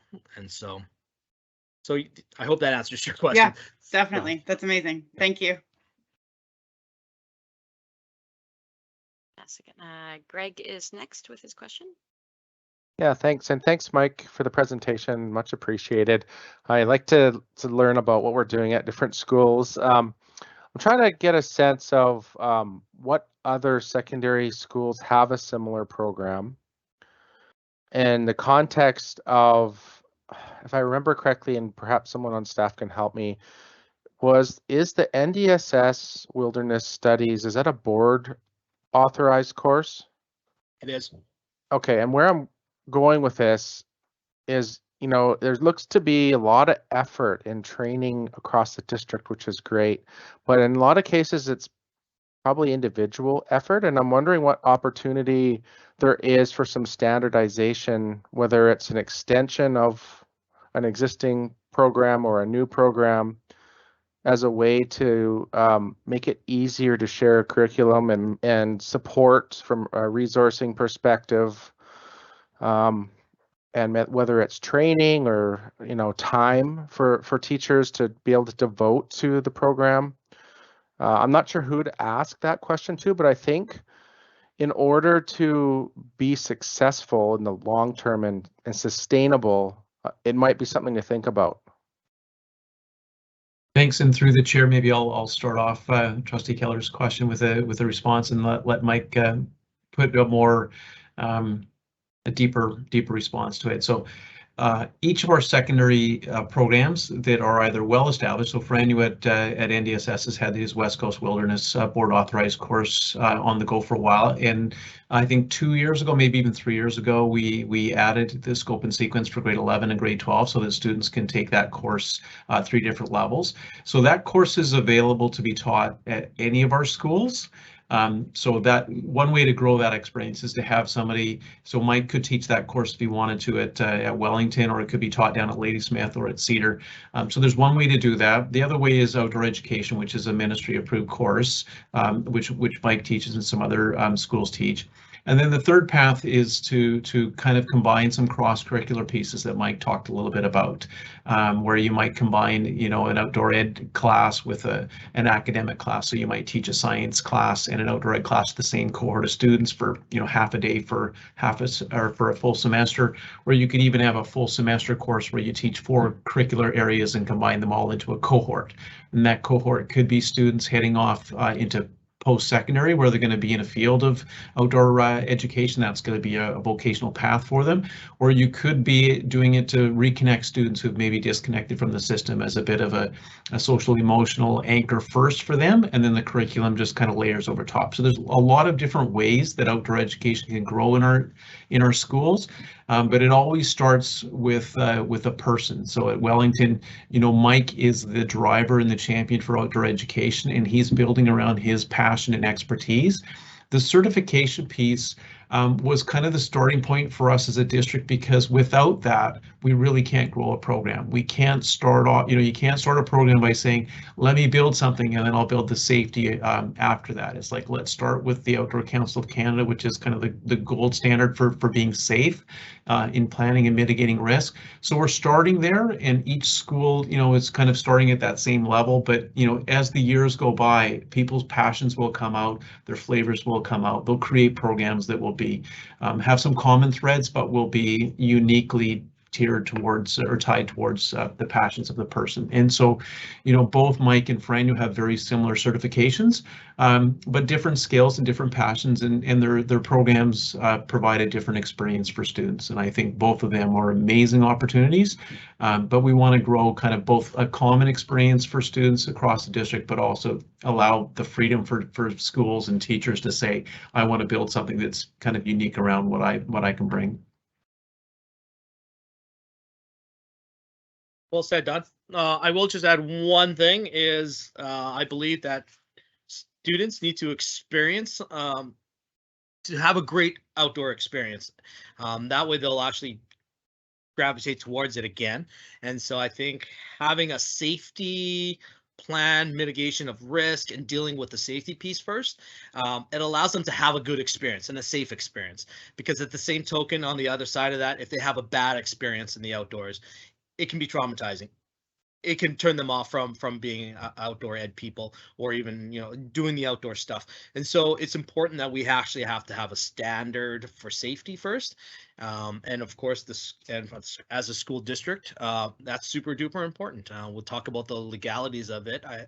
Understanding so understanding that the liability piece to it, it is everybody's best interest to start talking about safety and making sure that the protocols and everything is at the industry standard, and holding ourselves as a district accountable to that. Yeah, thank you. No, I totally 100% agree. That's a good place to start. And I was just more thinking about long-term, how do we secure the future, given that, eventually, like Mike was saying, he's going to retire, unfortunately. Don't retire, by the way. Or people move around, and, and just making sure that we have a good long-term strategy to maintain programs across the district. So thank you. Just one more thing. I know I'm speaking a lot today, but one thing, if you want sustainability in this piece, the key, I personally believe, it's relationships. We build relationships as a mentor.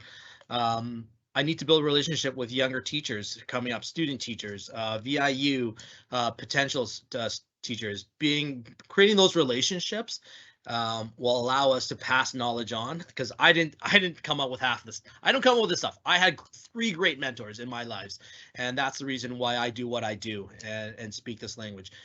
So how do we emulate that? It's through relationships.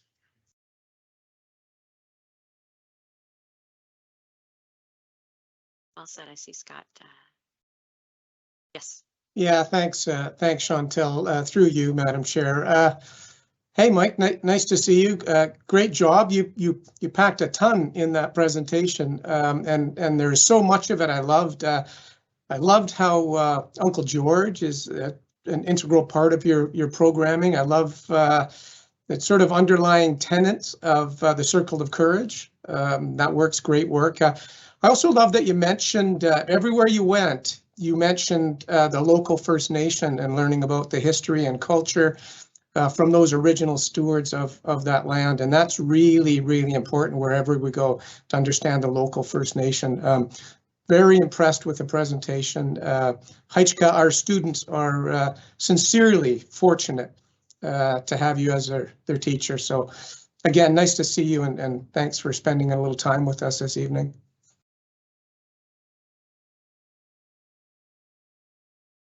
Thank you, Scott. That was well said. Jessica, if you don't mind me reading this out, Jessica from our DPAC president. She said she has 2 kids who have taken the outdoor ed at NDSS. The classes have been fantastic, triple exclamation marks, and the fundraising requests have been very manageable. My kids have loved the program, even the one who barely got emerging. Thank you for sharing, Mr. Dang.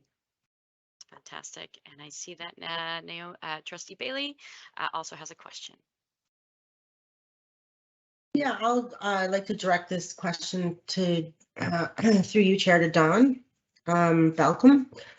I noticed in the handout it was mentioned about you know, how outdoor education can meet a lot of different needs, and of course we have that the new requirement for Indigenous content that students have to complete in the graduation program, and what I'm wondering is the place-based learning, land-based learning that is being done at Ladysmith Secondary School.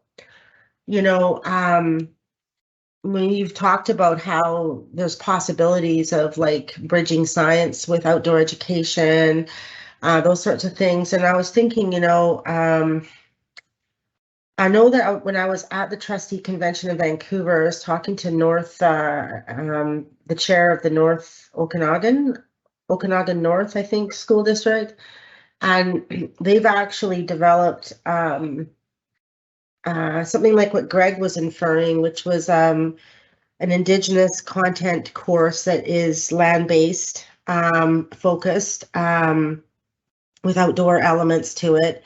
That is uniform across the district and as an elective for students in the 10 to 12, right? And I was just wondering, I'm a big advocate of what's happening at Ladysmith and what has been happening for the last 7 years, and what Mandy Jones and Bill Taylor have done for that, not just the school, but the community as well.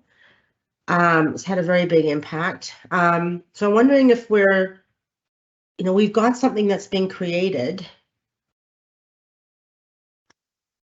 Why not work with that as a starting point if we're looking at more Indigenous focused content? Absolutely, yes, and through the chair, appreciate that that question, Trustee Bailey. And yeah, the new Indigenous focused graduation requirement, which is for all of our graduating students from 2024 moving forward, allows us to have board authorized courses, so we don't have to choose just curricular or ministry approved courses currently. So yeah, when we're talking about developing a course that could be a land-based course, would be fabulous to meet that requirement. It would involve just co-creating alongside the nation. So if we wanted to offer that course at Ladysmith through Nanaimo and up to the Nawas territory as well, we would co-create with each of those 3 nations and get approval and a supporting letter that they are supportive of those courses, and submit that to the ministry for approval. So it's a beautiful opportunity. As you can see in Mike's program, he's had Elder George, you know, working with his program. Mandy and Bill down in Ladysmith do as well. So our programs have good connections with our nations. We just need to take those steps to build a course together with them. And it may take a couple of years, but the right people are in the schools, passionate about it. You know, as Mike shared, you know, Nikki is an integral part of his program, so there's connections there. We just need to go through the process, and the process is a little bit longer than what it used to be with board authorized courses, but it's longer for the right reasons. It involves co-creating alongside our nations and having full support of those courses. So yeah, we'll be going there. It's going to be a beautiful thing. Thank you. That's great to hear that.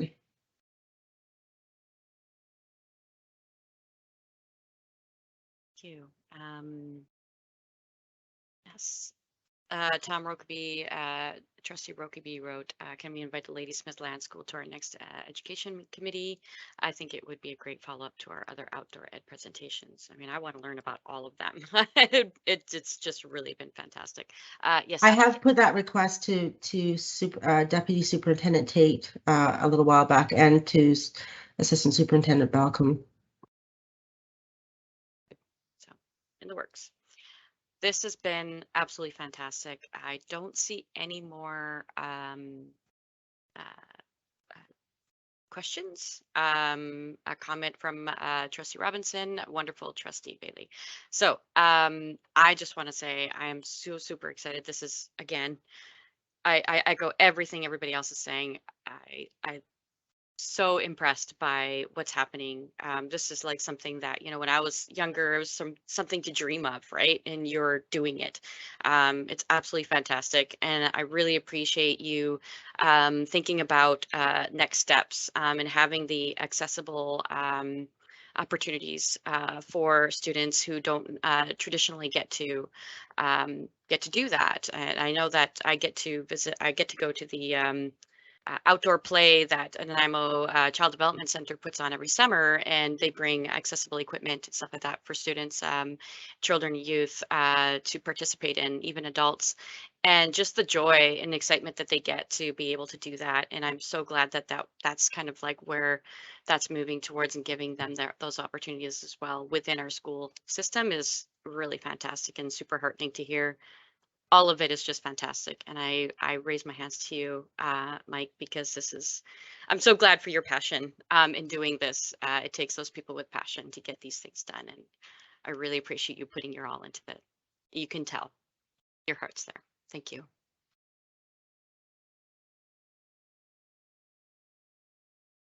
Does anybody else have any more questions before we move on?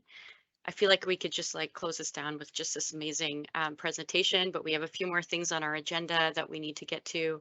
But if everybody would like to just thank Mike for coming and sharing this wonderful program. Thank you on behalf of all the school board for doing that with us. Thank you very much. Thank you.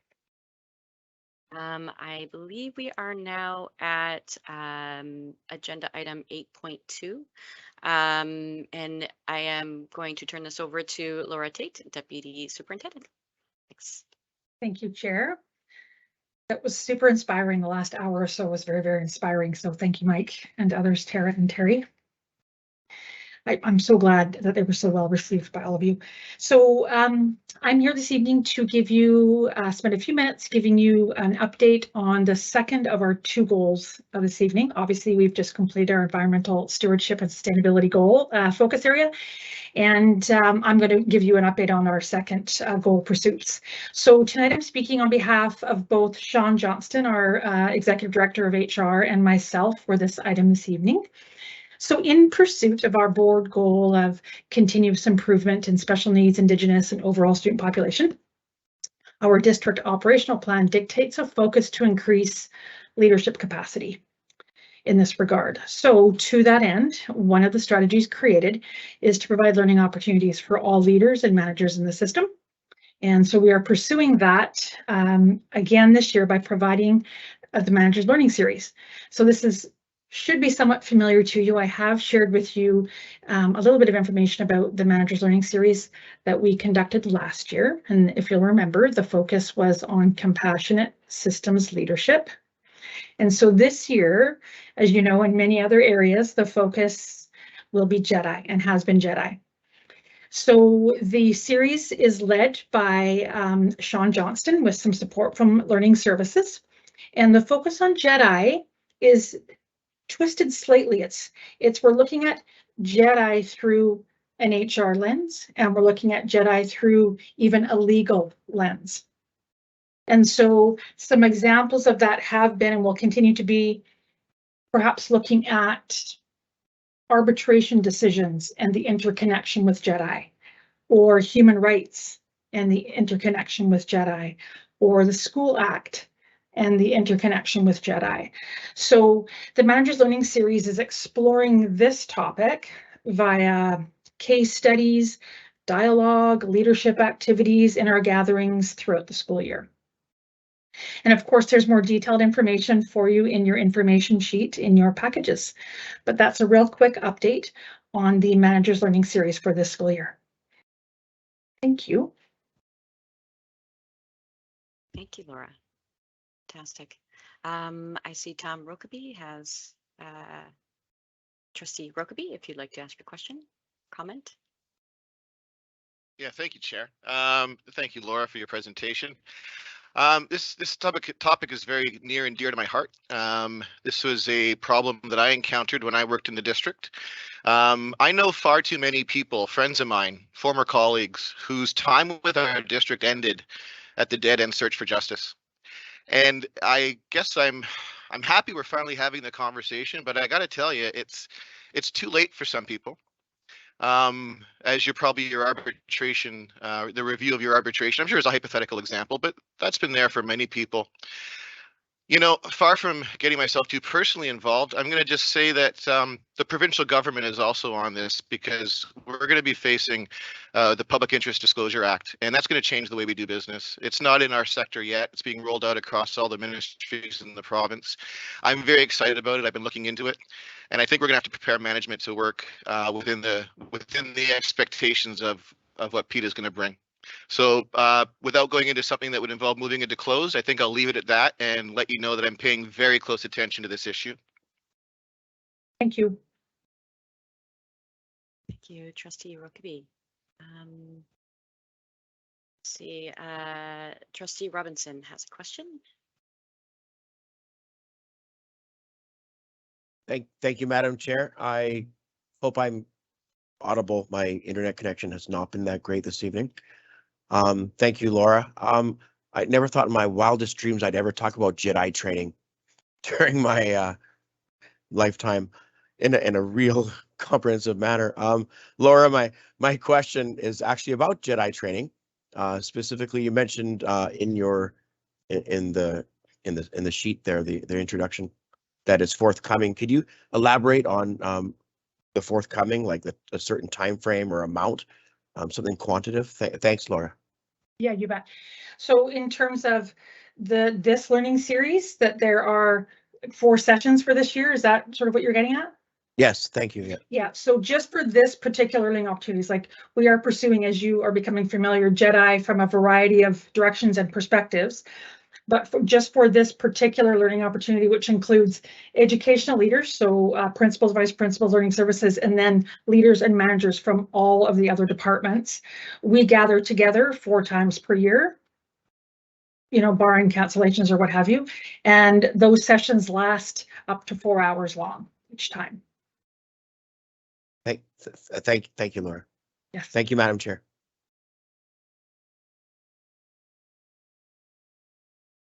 Thank you. And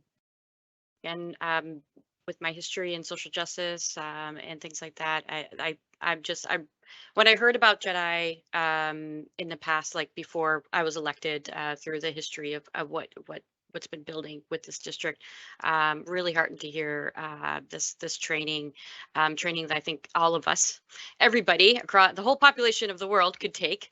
In my opinion, I think we would be a much better place when we start to have, as you wrote on page 11, it says training was provided on the topic of having difficult decisions, or difficult conversations rather.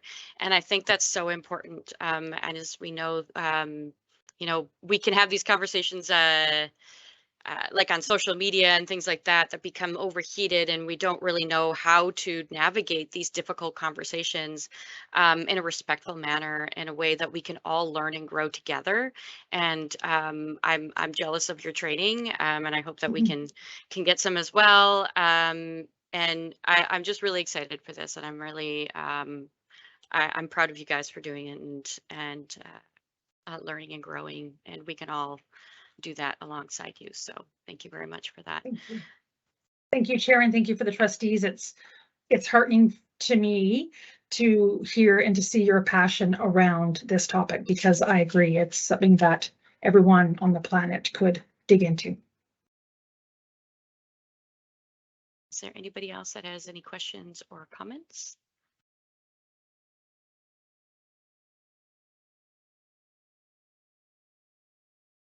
Seeing none, I think we will move on to the next agenda item, which is let's see here. Got 8.3 with Don Balcom, the Assistant Superintendent. So I'll put it over to you. And thank you very much, Laura, for that update. I appreciate it.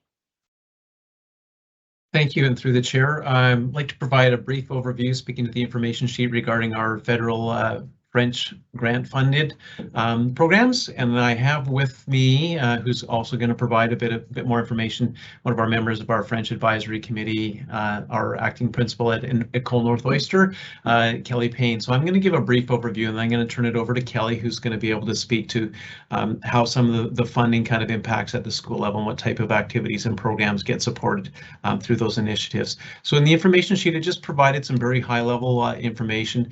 As you know, we have both what's called Core French, which is you would think of that as a student who goes through grade 5, 6, 7, 8, 9, 10, maybe 11 and 12, taking French as a second language for the idea of taking it one little snippet of the day to learn some basic French. We also have our French immersion programs, which are full immersion for our K to 12 students at our elementary schools that are single track French immersion, as well as the school that Kelly's at, which has both an English track and a French immersion track, as well as our secondary schools. And in addition to our regular core funding, we have access to apply for grant money through the federal government, and it allows us to provide additional resources and programming to schools.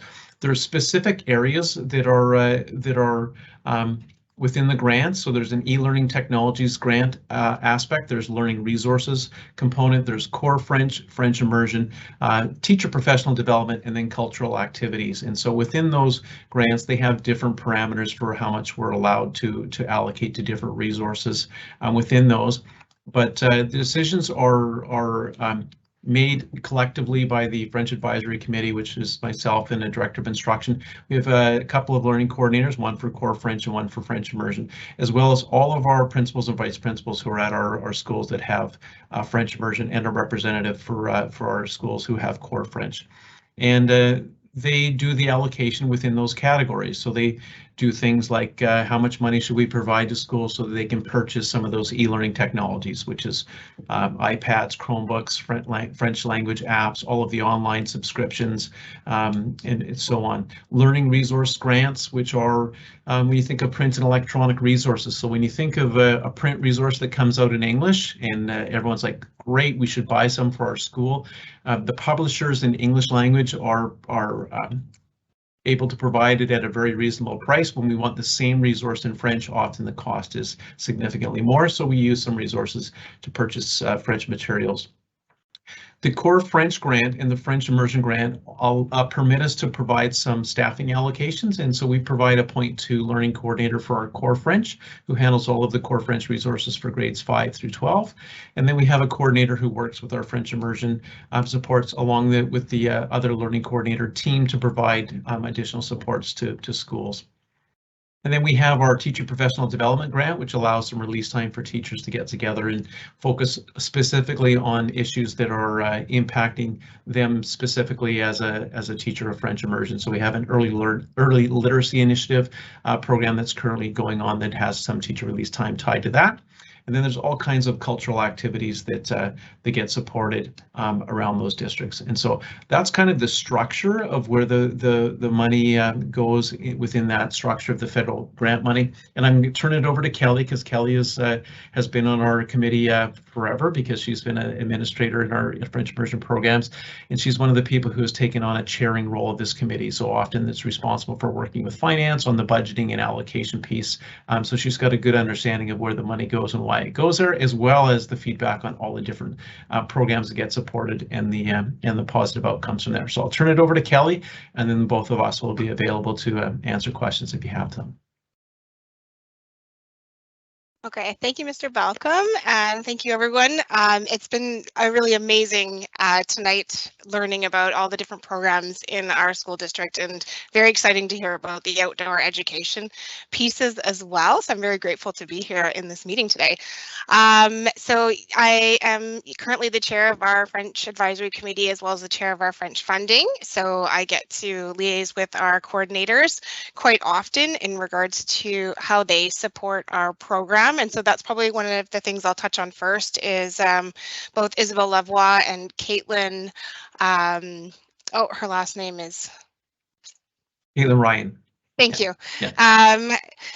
They are amazing supports for our program, and so they go into both our schools and work with our teachers. They liaison with me in terms of communicating and the needs of our program, and we work together to budget to create a nice, healthy budget for them to get the initiatives into our schools.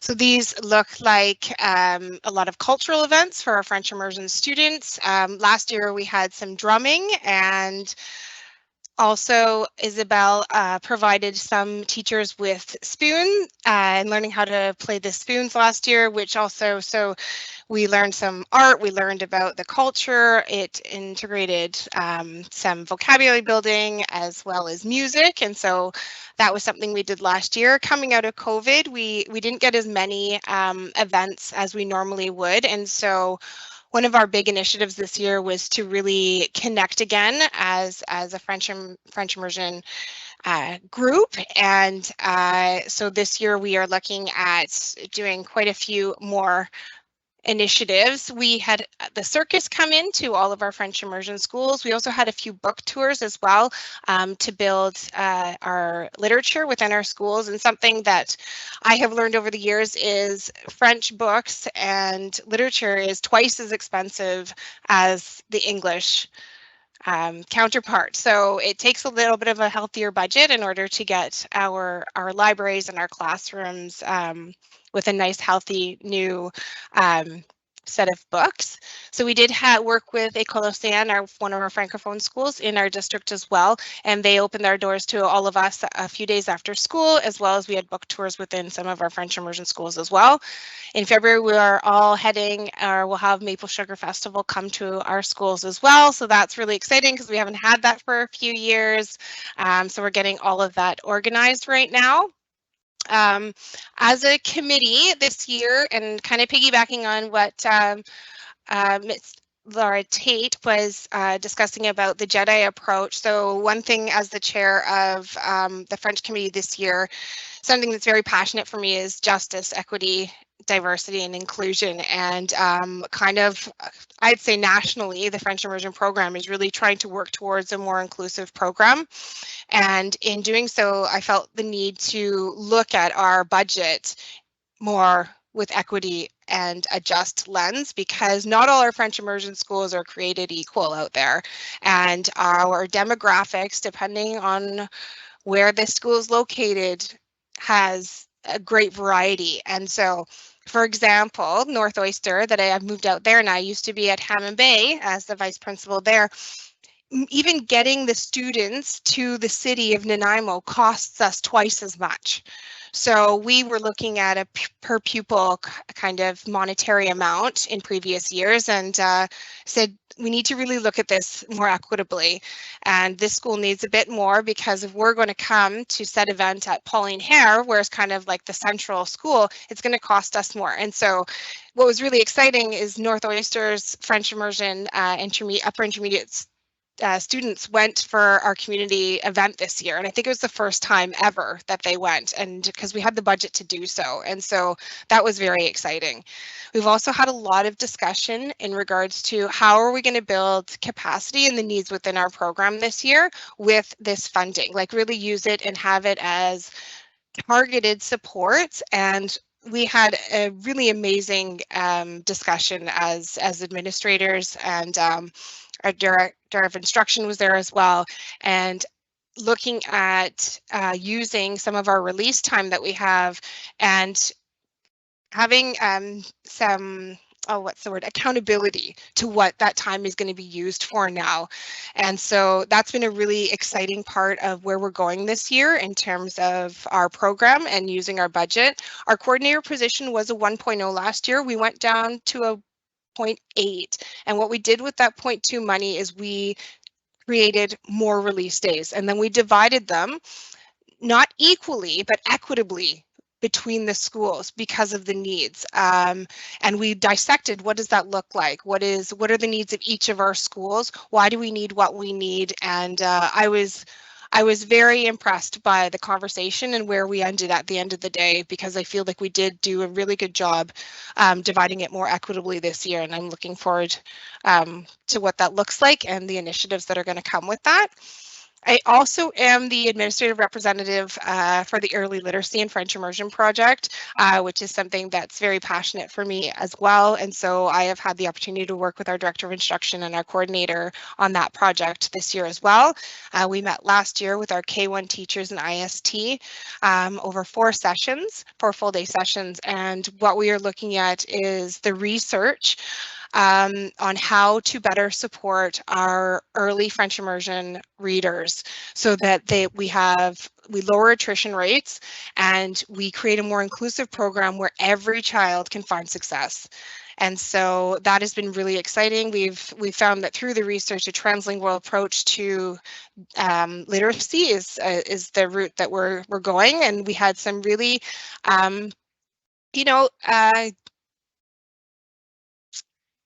difficult discussions, I'll say, because there was a lot of opinions, and there's some really rooted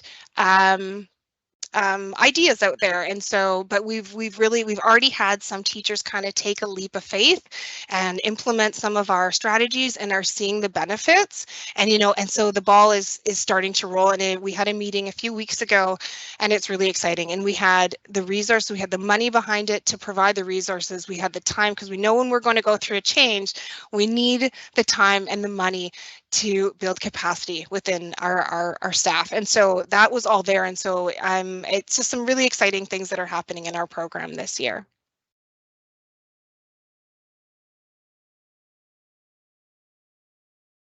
Fantastic.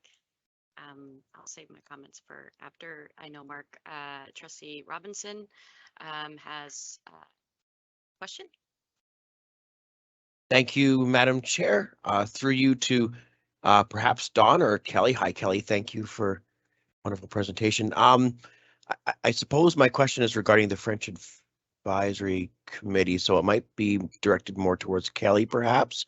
I understand that there is no trustee representation on the committee. I understand that it's more of a working committee per se. The last several months, I'm not alone. I'm sure other trustees have been asked this as well. Why not? A lot of stakeholders throughout the district. As a parent myself of a French immersion student from K to 12, I'm also curious why we don't have trustee representation, and if it would be welcome or if it's something that would hold some value. I'm wondering if get some insight from that. Thanks, Don and Kelly. Sure. Thank you, and through the chair. Yeah, it's a good question, and I think there's kind of 2 pieces of that. One is kind of the working group of the advisory committee itself, and then the other, I feel like the other part of your question is parental involvement in the French immersion program. And so each of our schools has the principal and vice principal are part of that French advisory committee. So parent connection to the French advisory committee would be through their school PAC, and some school PACs may have a stronger emphasis. For Kelly at a dual track school, her PAC would have both the interest of the French immersion, but also the English track schools. The other schools that are single track for elementary schools, their PAC focus is a direct link to the French advisory committee. So when Kelly's saying at Hammond Bay, like that PAC voice comes through to the French advisory committee through their principal and vice principal who are on that committee. So that's kind of the track for the parent involvement. Now, Ladysmith Secondary and at NDSS, You know, the PAC may or may not have a strong focus on the link to the French immersion programming.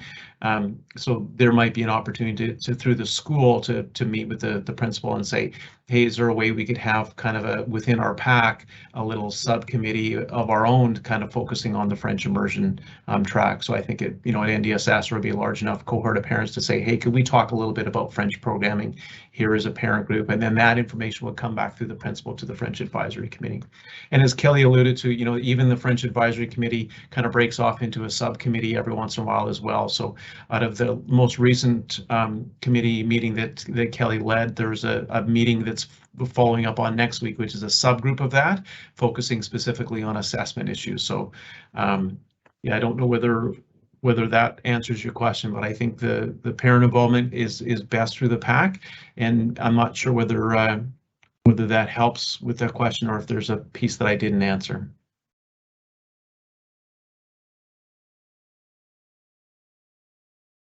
Follow-up question, Trustee Robinson.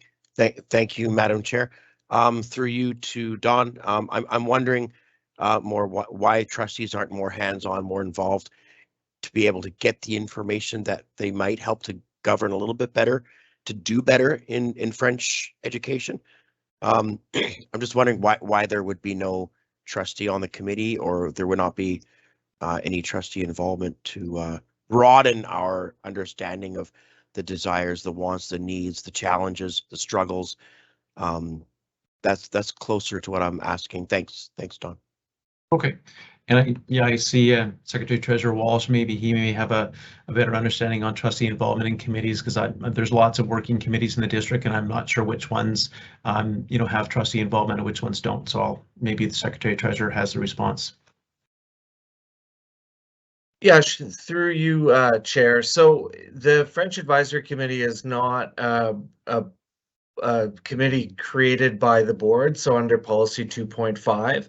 And so typically what would happen is we've got the Long Range Facilities Plan Committee, we've got obviously the two standing committees, we've got the Environmental Sustainability Committee, there's a number of others where they're created by board motion or specifically by board policy, and what they do is they end up being direct advisory committees to the board with board representation.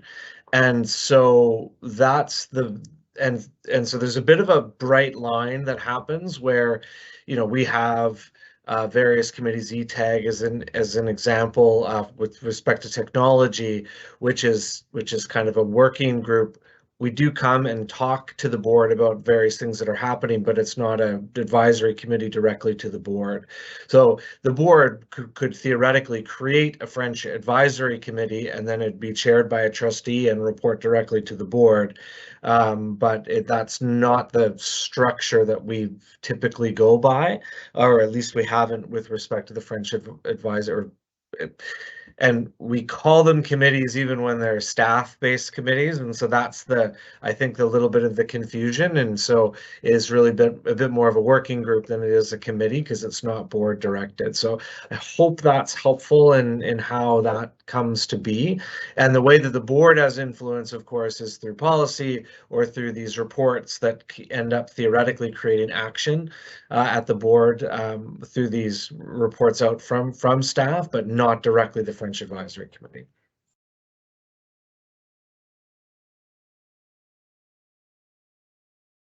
Thank you. Thank you for clarifying that. Appreciate it. Trustee Rokeby has a question. Thank you, Chair. Through you to our presenter. Thank you very much, Kelly, for coming in and talking to us. As the youngest child in my family, I was the only one who got to go to French immersion. Everybody else was too old. I finished the program at NDSS, graduating in 1989. I came back to teach it for a couple of years, and now I have a child at Quarterway in grade 6 and a child in grade 9 at NDSS. So take this question from someone who is fully lifetime invested in French immersion. The guiding philosophy behind it you know, when I was a teacher at NDSS and we would have a kid who was struggling in the French immersion program, the conversation for my taste, from my perspective, would always turn a little too quickly to should they go to the English program? And that we were lacking kind of supports to help struggling learners in this program. Now, I'll give you a lot of leeway here because I haven't been in a French immersion classroom in about 20 years. So I'm really anticipating that things have changed. The guiding philosophy behind French immersion, is it something we can provide to any student, or is it an enrichment program? And I ask that because I think the optics are different out in the community than maybe we intend them to be. So I'll let you speak to that. Thank you very much for your time tonight, Kelly. That's an excellent question, and something that we talk about often. And actually, I brought it up at our last meeting as well.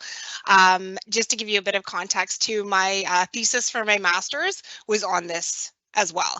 I looked at attrition rates, why we lose our students when we lose our students, and that if we're going to create an inclusive program and we're going to look at that goal of in our school district of success for all, it should be success for all in all our programs. And historically, the French immersion program, like, just, I'll be blunt, was looked at, you know, a private school, a free private school. And a lot of our students left when I first started teaching. I've been teaching in our school district for 17 years.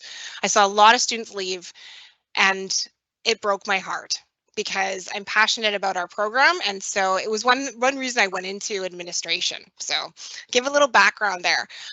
From my research that I've done and a very significant literature review, the only reason a student should leave is if they don't want to learn French, if they are not enjoying the program, if it's a desire not to. And so that it's difficult to work with. If the family doesn't want the program, if the child doesn't want to be learning the language, then that's not really something we can support or help them through, right? Reading disabilities, learning disabilities, autism, everything. We should be able to find success for them, and there is a lot of research out there on how to do it. And as a program, we've needed to make a huge shift, though, and because I think that because historically our population looked a lot different, because students were out, because parents saw the program as not like an enrichment program. And you're right, I think that view is still out there, and we field a lot of questions as administrators from parents who are, when they decide to register their children in this program.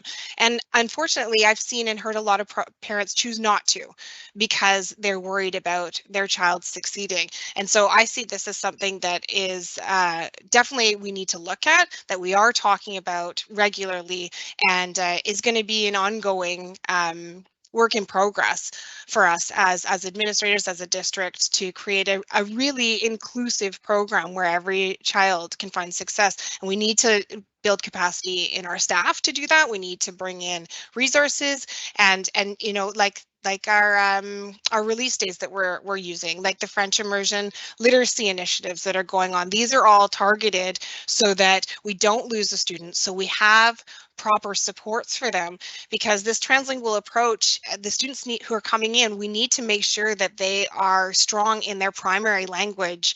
And our program has always said, let's immerse them 100% in kindergarten and not teach English for 3 years. Well, that actually might not be the best approach. And so that shift is a huge shift, though, and to build, and yeah, and definitely not the norm that we've been used to. So yeah, I definitely, we're working on it, and the discussions are there, and we're also looking at exit protocols. So why people leave, and if we can get some communication and have an interview with parents prior to them making that decision, or if we see a student struggling, try to engage parents before they make that decision, or it should not be one that is encouraged in any way, in my opinion. Thank you very much, Kelly. Those are fantastic answers. I also just wanted to leave you with a huge kudos for working with that equitable lens to get that distribution of funds out there this year. I'm convinced you'll see results, and thank you very much for following through on that. Merci beaucoup pour vos réponses ce soir, et ça me fait plaisir de vous rencontrer et continuer vos bon travail. Merci beaucoup, toi aussi. Fantastic, good questions. Trustee Rokeby, and great answers. Trustee Bailey, I see that you have a question.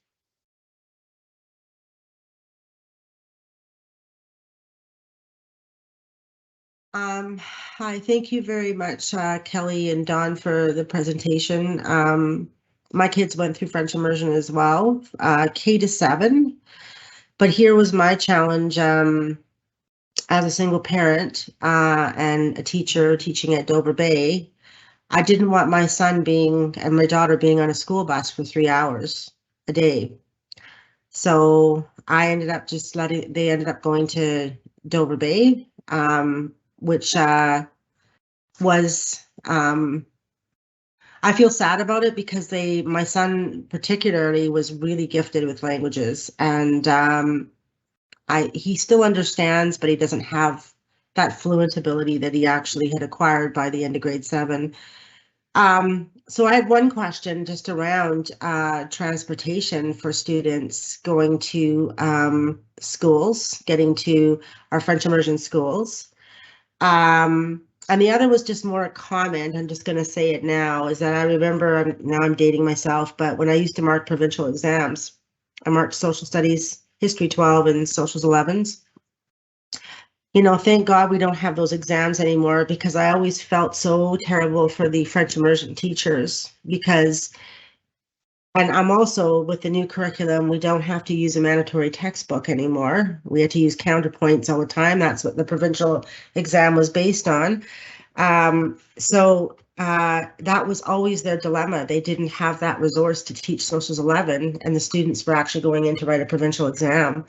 So it was really an unfair advantage the English-speaking students had in terms of prepping and preparing for the exam. So good that that's all not there anymore and that you're able to get resources and stuff. But if you could answer my question about transportation, because I know that's an issue for parents. Yeah, and through the chair, I can start off with that, and I think it's pretty common around the province that French immersion is a program of choice, and that's usually where the transportation issue comes in.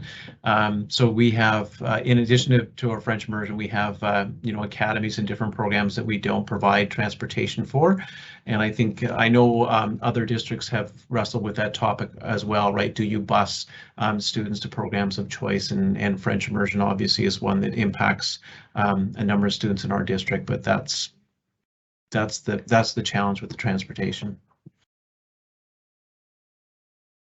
Follow-up question or comment? Maybe you can answer this for me, Don, but when Davis Road, Cole Davis Road was closed, my kids actually had gone there before they went to Hammond Bay, and we moved the French immersion to the North Oyster community. Did we not provide busing for the students when we did that? I don't have the knowledge of that. I wasn't in the district when Davis Road closed, but Secretary Treasurer might have that response. Yeah, through you, Chair, the board made the determination upon the closure to provide it in that particular instance. There at the time, there was a part of that move was also to review it as well, because it was provided on a bit of an ad hoc basis, essentially the same as the Frank Ney bus that currently runs. It was provided as a result of school closure, not as a result of kind of policy decision to encourage or provide transportation for French immersion. So, Secretary Treasurer, you know what I love about that response is that you knew that answer and you weren't there when that was done. That's awesome. You're just a book of knowledge. Thanks.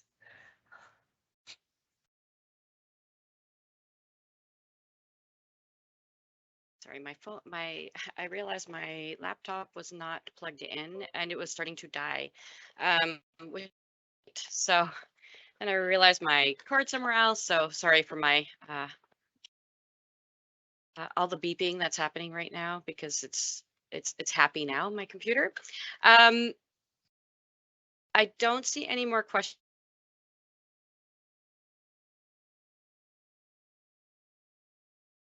I personally would love to thank you for all the hard work.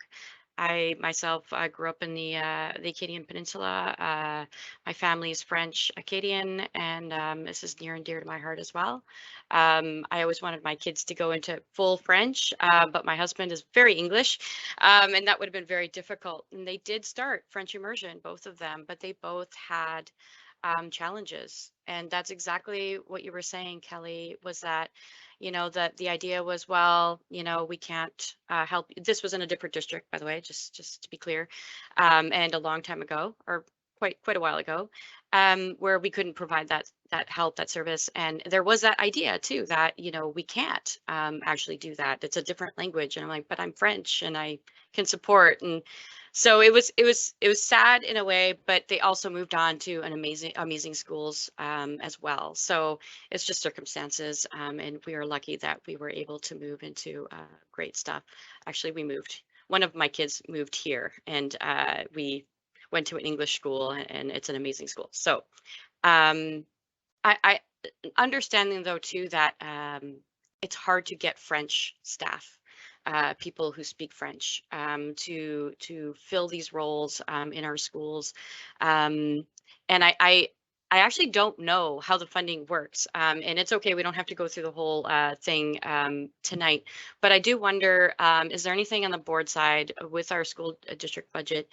Are we able to fill these French immersion spots? And I'm talking about EA support staff, things like that as well, because I find those are even harder to fill because they are a different kind of salary and skill set and stuff like that.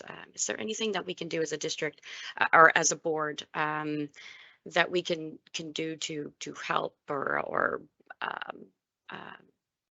anything you would like us to know about these kinds of roles? Thank you. I'll just share that our human resources is very well aware of the recruitment and attention challenges around French immersion, and they've garnered lots of insight and suggestions from our school-based leaders, and then of course working with the collective agreement language on the best way to attract you know, qualified French immersion teachers to the system. It's an ongoing, always recruiting and trying to do our best to make sure that we can fill each and every position coming up.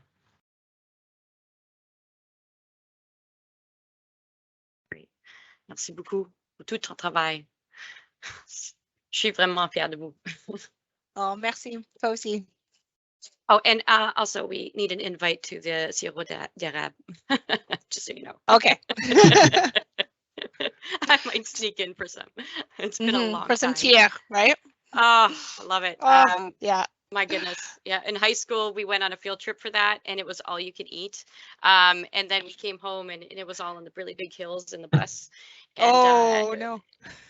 It almost got messy, but it was so good, and it's such a great memory. But thank you for bringing that to the children, because that is just one of my favorite memories as a kid growing up and doing that experience. So thank you. Thank you very much for all that you do.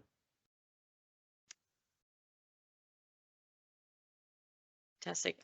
Since I'm the chair, I guess I am going to wrap things up. Oh, I see some comments. La Jour du Sainte-Catherine got sick on tir every year. Yes, that's for sure. Thank you, everyone, for all your presentations. It's been a really fulfilling evening, actually listening to all of that's been done in this district. And thank you for your patience in answering our questions as well. I know we have a lot. We are very curious and want to learn as much as we possibly can about what's been happening in our district and what folks are doing. And we really appreciate your patience with all the questions that we were asking. And it's great to share that information with us and with the public as well, because these are amazing things that are happening, and they need to know that. what's going on. So thank you, everybody. I think now we are going on to the correspondence. Let's see, agenda item number 9, correspondence referred from the regular board meeting. There's no correspondence. There are also no questions this evening. And let's see here, no unfinished business. And so we just need a motion to adjourn. And I see that Trustee Bailey has, okay, we've got Trustee Robinson who is seconding that motion. Fantastic. Anybody opposed? I don't think so. Thank you all for a really great evening tonight, and I appreciate everyone's time and passion as we move forward. Thank you very much, everyone. Au revoir, tout le monde. Au revoir. You were fantastic.